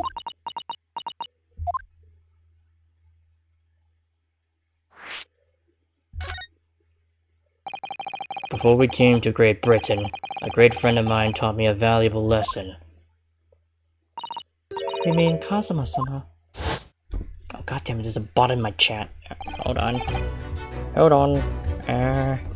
Let's see, ban. And gone, okay. And Listen, Ryunosuke. We lawyers are only human. We can't know for sure what is truth and what is a lie. Which is why we must resort to our primary weapon. An unwavering belief in our clients. That is all we really have. unwavering belief? Only when we truly believe what our clients tell us can we fight with everything we have for their cause. In any battle, there can be no victory without faith. So I believe you, unwaveringly.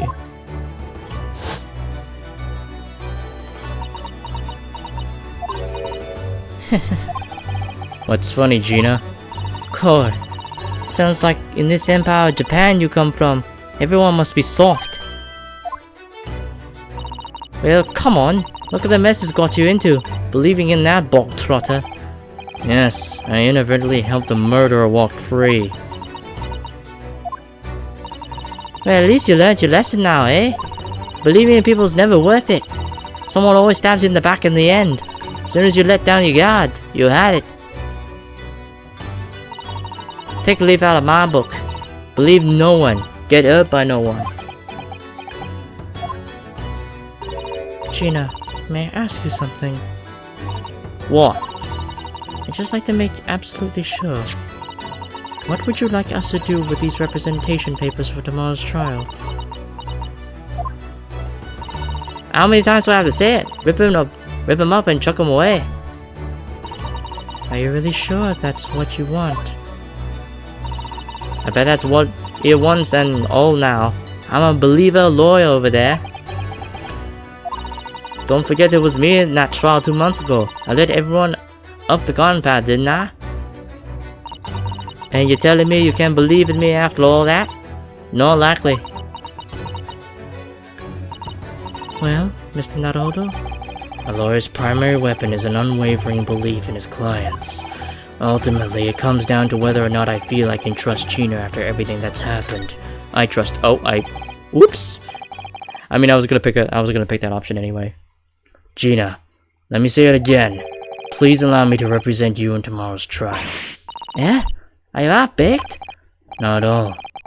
You've not only once admitted to committing the crime, have you? What's more, I believe that you're telling me the truth.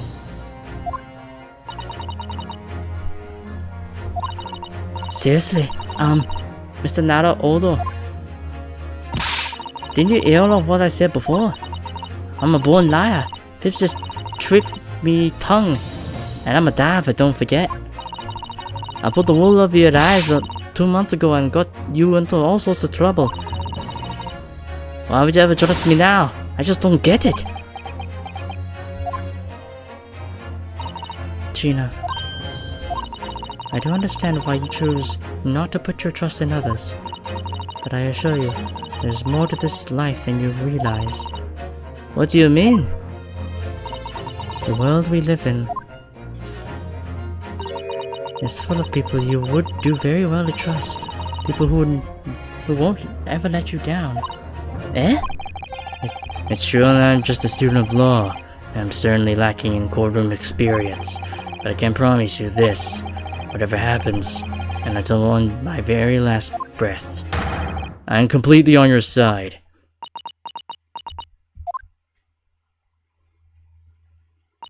What? What do you expect me to say to that?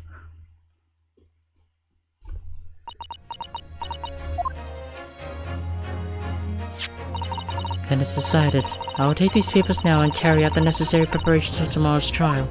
It will be a shame to throw them away now after it's been penned with your name so beautifully. Do what you like. You Eastern Lotard. I don't know what you are. I don't get you.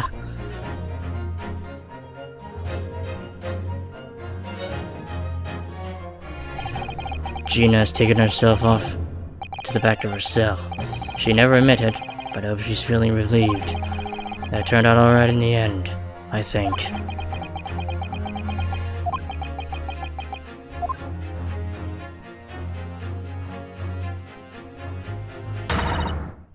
Whoever's hiding there, show yourself at once. Eavesdropping is the height of cowardice.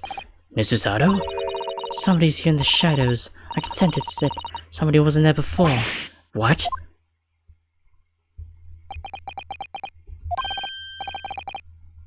Blimey, you're sharp, eh? Is that Sholmes? Oh no, that's Gregson. I suppose you were using one of those mystic Japanese arts, like the art of stealth I've heard so much about. If anyone was being stealthy, it was you, Inspector. Gracie! Oh dear me, I'm most terribly sorry, your ladyship. I didn't mean to stall you. How long have you been listening in on our conversation? Good grief, listening in? No. I just got word that there were some visitors who were refusing to leave even though it was after hours. I assure you, your ladyship, I only just arrived this very minute, not 1 moment after. That's all it is, nothing untoward, nothing at all. After hours? Is it that late already? So then, I'll have excused myself now, your ladyship. Ta-ta, toodaloo, cheerio. All the best, bye and the bye. That's a lot of farewells, and not one of them appropriate for her ladyship. Oh, but I wanted to have a chat. I'm terribly sorry, but time is pressing at the minute. Oh, I see. That's a shame. If I could get this emergency at the Supreme Court dealt with sharpish, Lord Stronghart will, well... Emergency? Lord Strongheart. No, then forget I said anything. Anyway, I'm off. Alright, Grixie, if you have to, but let's chat soon. Delighted, charmed, can't wait. If you please, my pleasure. That's a lot of pleasantries, and not one of them sounded sincere. What a suck-up. Grixie's so funny. You say such silly things. It's certainly entertaining to see an inspector of the police falling to a 10-year-old girl. But anyway, I wonder what this emergency is at the Supreme Court. I must attend the court clerk's office now before it closes. Yes, of course. Thank you, Mrs. Sato.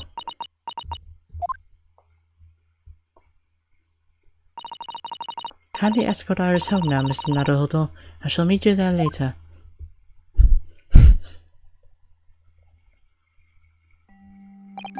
And so our investigation came to an end.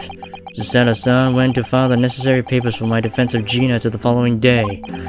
And then it hit me. I could no longer suppress the wretched feeling that had been gnawing away at my insides. Tomorrow, Susato-san would be leaving Britain and making her way back to Japan. 16th of April, 11:13 p.m. Naruhodo's Legal Consultancy. Naruhodo-san, it's been a very trying day, hasn't it? I do hope you're not too exhausted. What about you, Susato-san? Today has been even more trying for you, I'm sure. Mr. Sholmes was shot before our eyes. Gina was arrested. And all in the back of the news that her father has fallen ill and that she must return to Japan at once. I hope your father recovers soon. Thank you for your kind words.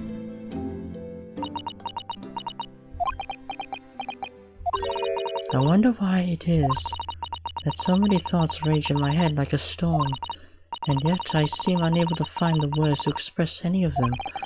I know exactly what you mean.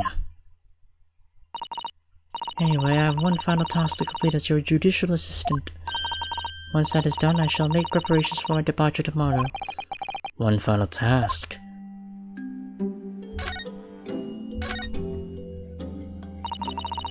It's just 2 months since we arrived in London, but we managed to establish this office. It was finally feeling as though we were settling in. I would be lying if I said I felt no regret. I'm so sorry, Susato-san. It's just so sudden. I really don't know what to think. I've had no time to gather my thoughts. I know we've only been here a short time, but in my limited experience of the courtroom, I feel I've learned something. And what would that be? It seems to me there are many facets to people's personalities. Facets? And like a jewel, the light plays off of them in complex patterns, illuminating their actions and their motives. But we see only a small number of the total facets, and what is illuminated is only part of the whole story. What lies in the shadows? What do facets we cannot see look like? Perhaps there are some parts we'll never lay eyes on, for as long as we live. That's so true. Sometimes I feel as though I'm blind to so much, but I keep hoping that one day it will all become clear, that all the facets will be illuminated, and I'll finally understand how everything fits together. Naruhodo-san. I suppose what matters is that we keep our eyes open and keep moving forward, even if the way sometimes seems dark. It's amazing to think it's just been 2 months. You've grown so much. Sorry? I've what? Oh no, it was nothing. Unimportant. Do you know what time you will leave London in the morning?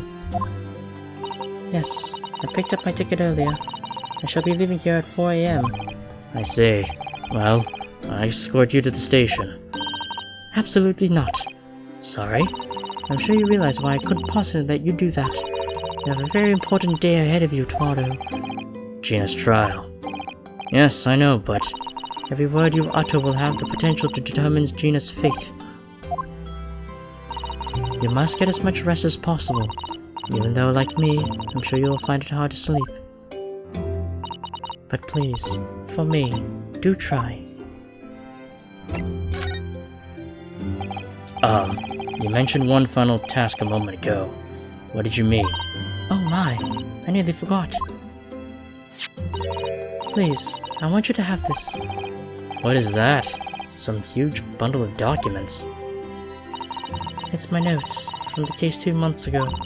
The murder that was committed on the omnibus. The McGilda case.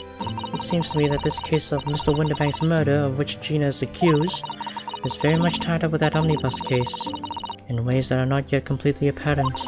So I took the liberty of consolidating my writings about the case for you.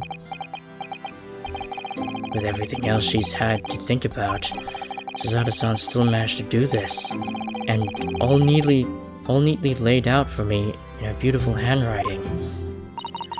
It was my pleasure. I can only hope that it will bolster your case tomorrow for Gina. Thank you so much, Susato-san. I'll do my best to use it wisely. You really are the best judicial assistant in the world. Well, that's extremely flattering. But I'm sorry to say that I've been a complete failure. Sorry? I didn't quite catch what you said there. Oh, ignore me. I was just mumbling to myself.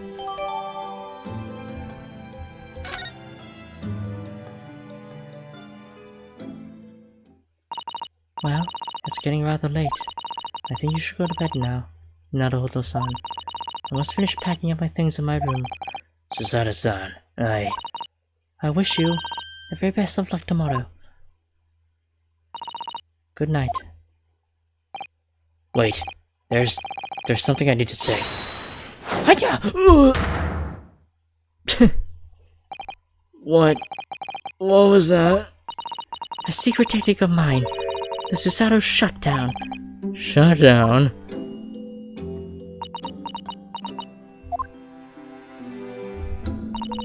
Please, I implore you. If we have to voice our goodbyes, I won't be able to hold back my tears.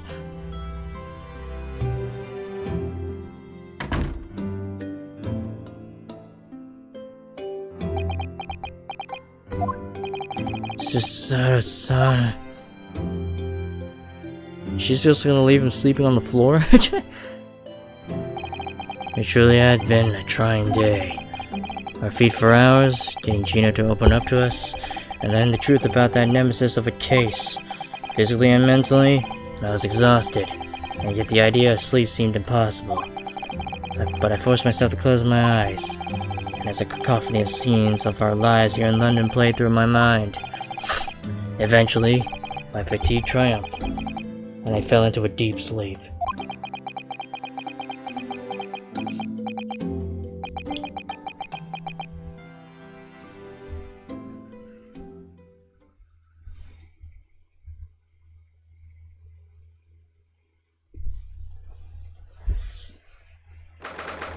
th of April. The Small Hours. St. Sinners Hospital. Ward 3. Oh, we get to see what Sholmes is doing right now. Yes, I quite understand. That is a great weight off my mind.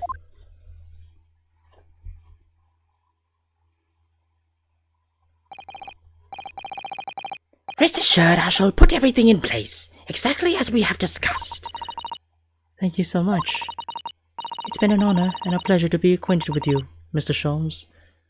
Yeah, I could tell by the sound of the words being typed out on the dialogue that it's a woman, because it normally uses a very light tone of da-da-da-da-da-da-da-da. And then his is more deeper because it's a man. Yeah, like this. On the contrary, the pleasure has been mine. I bid you farewell, and Godspeed. My dear madam. Yeah, it's Susato. Well, he survived and recovered.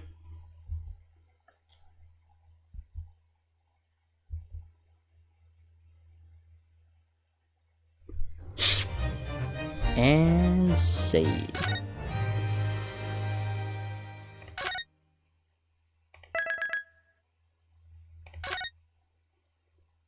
And we'll end it here.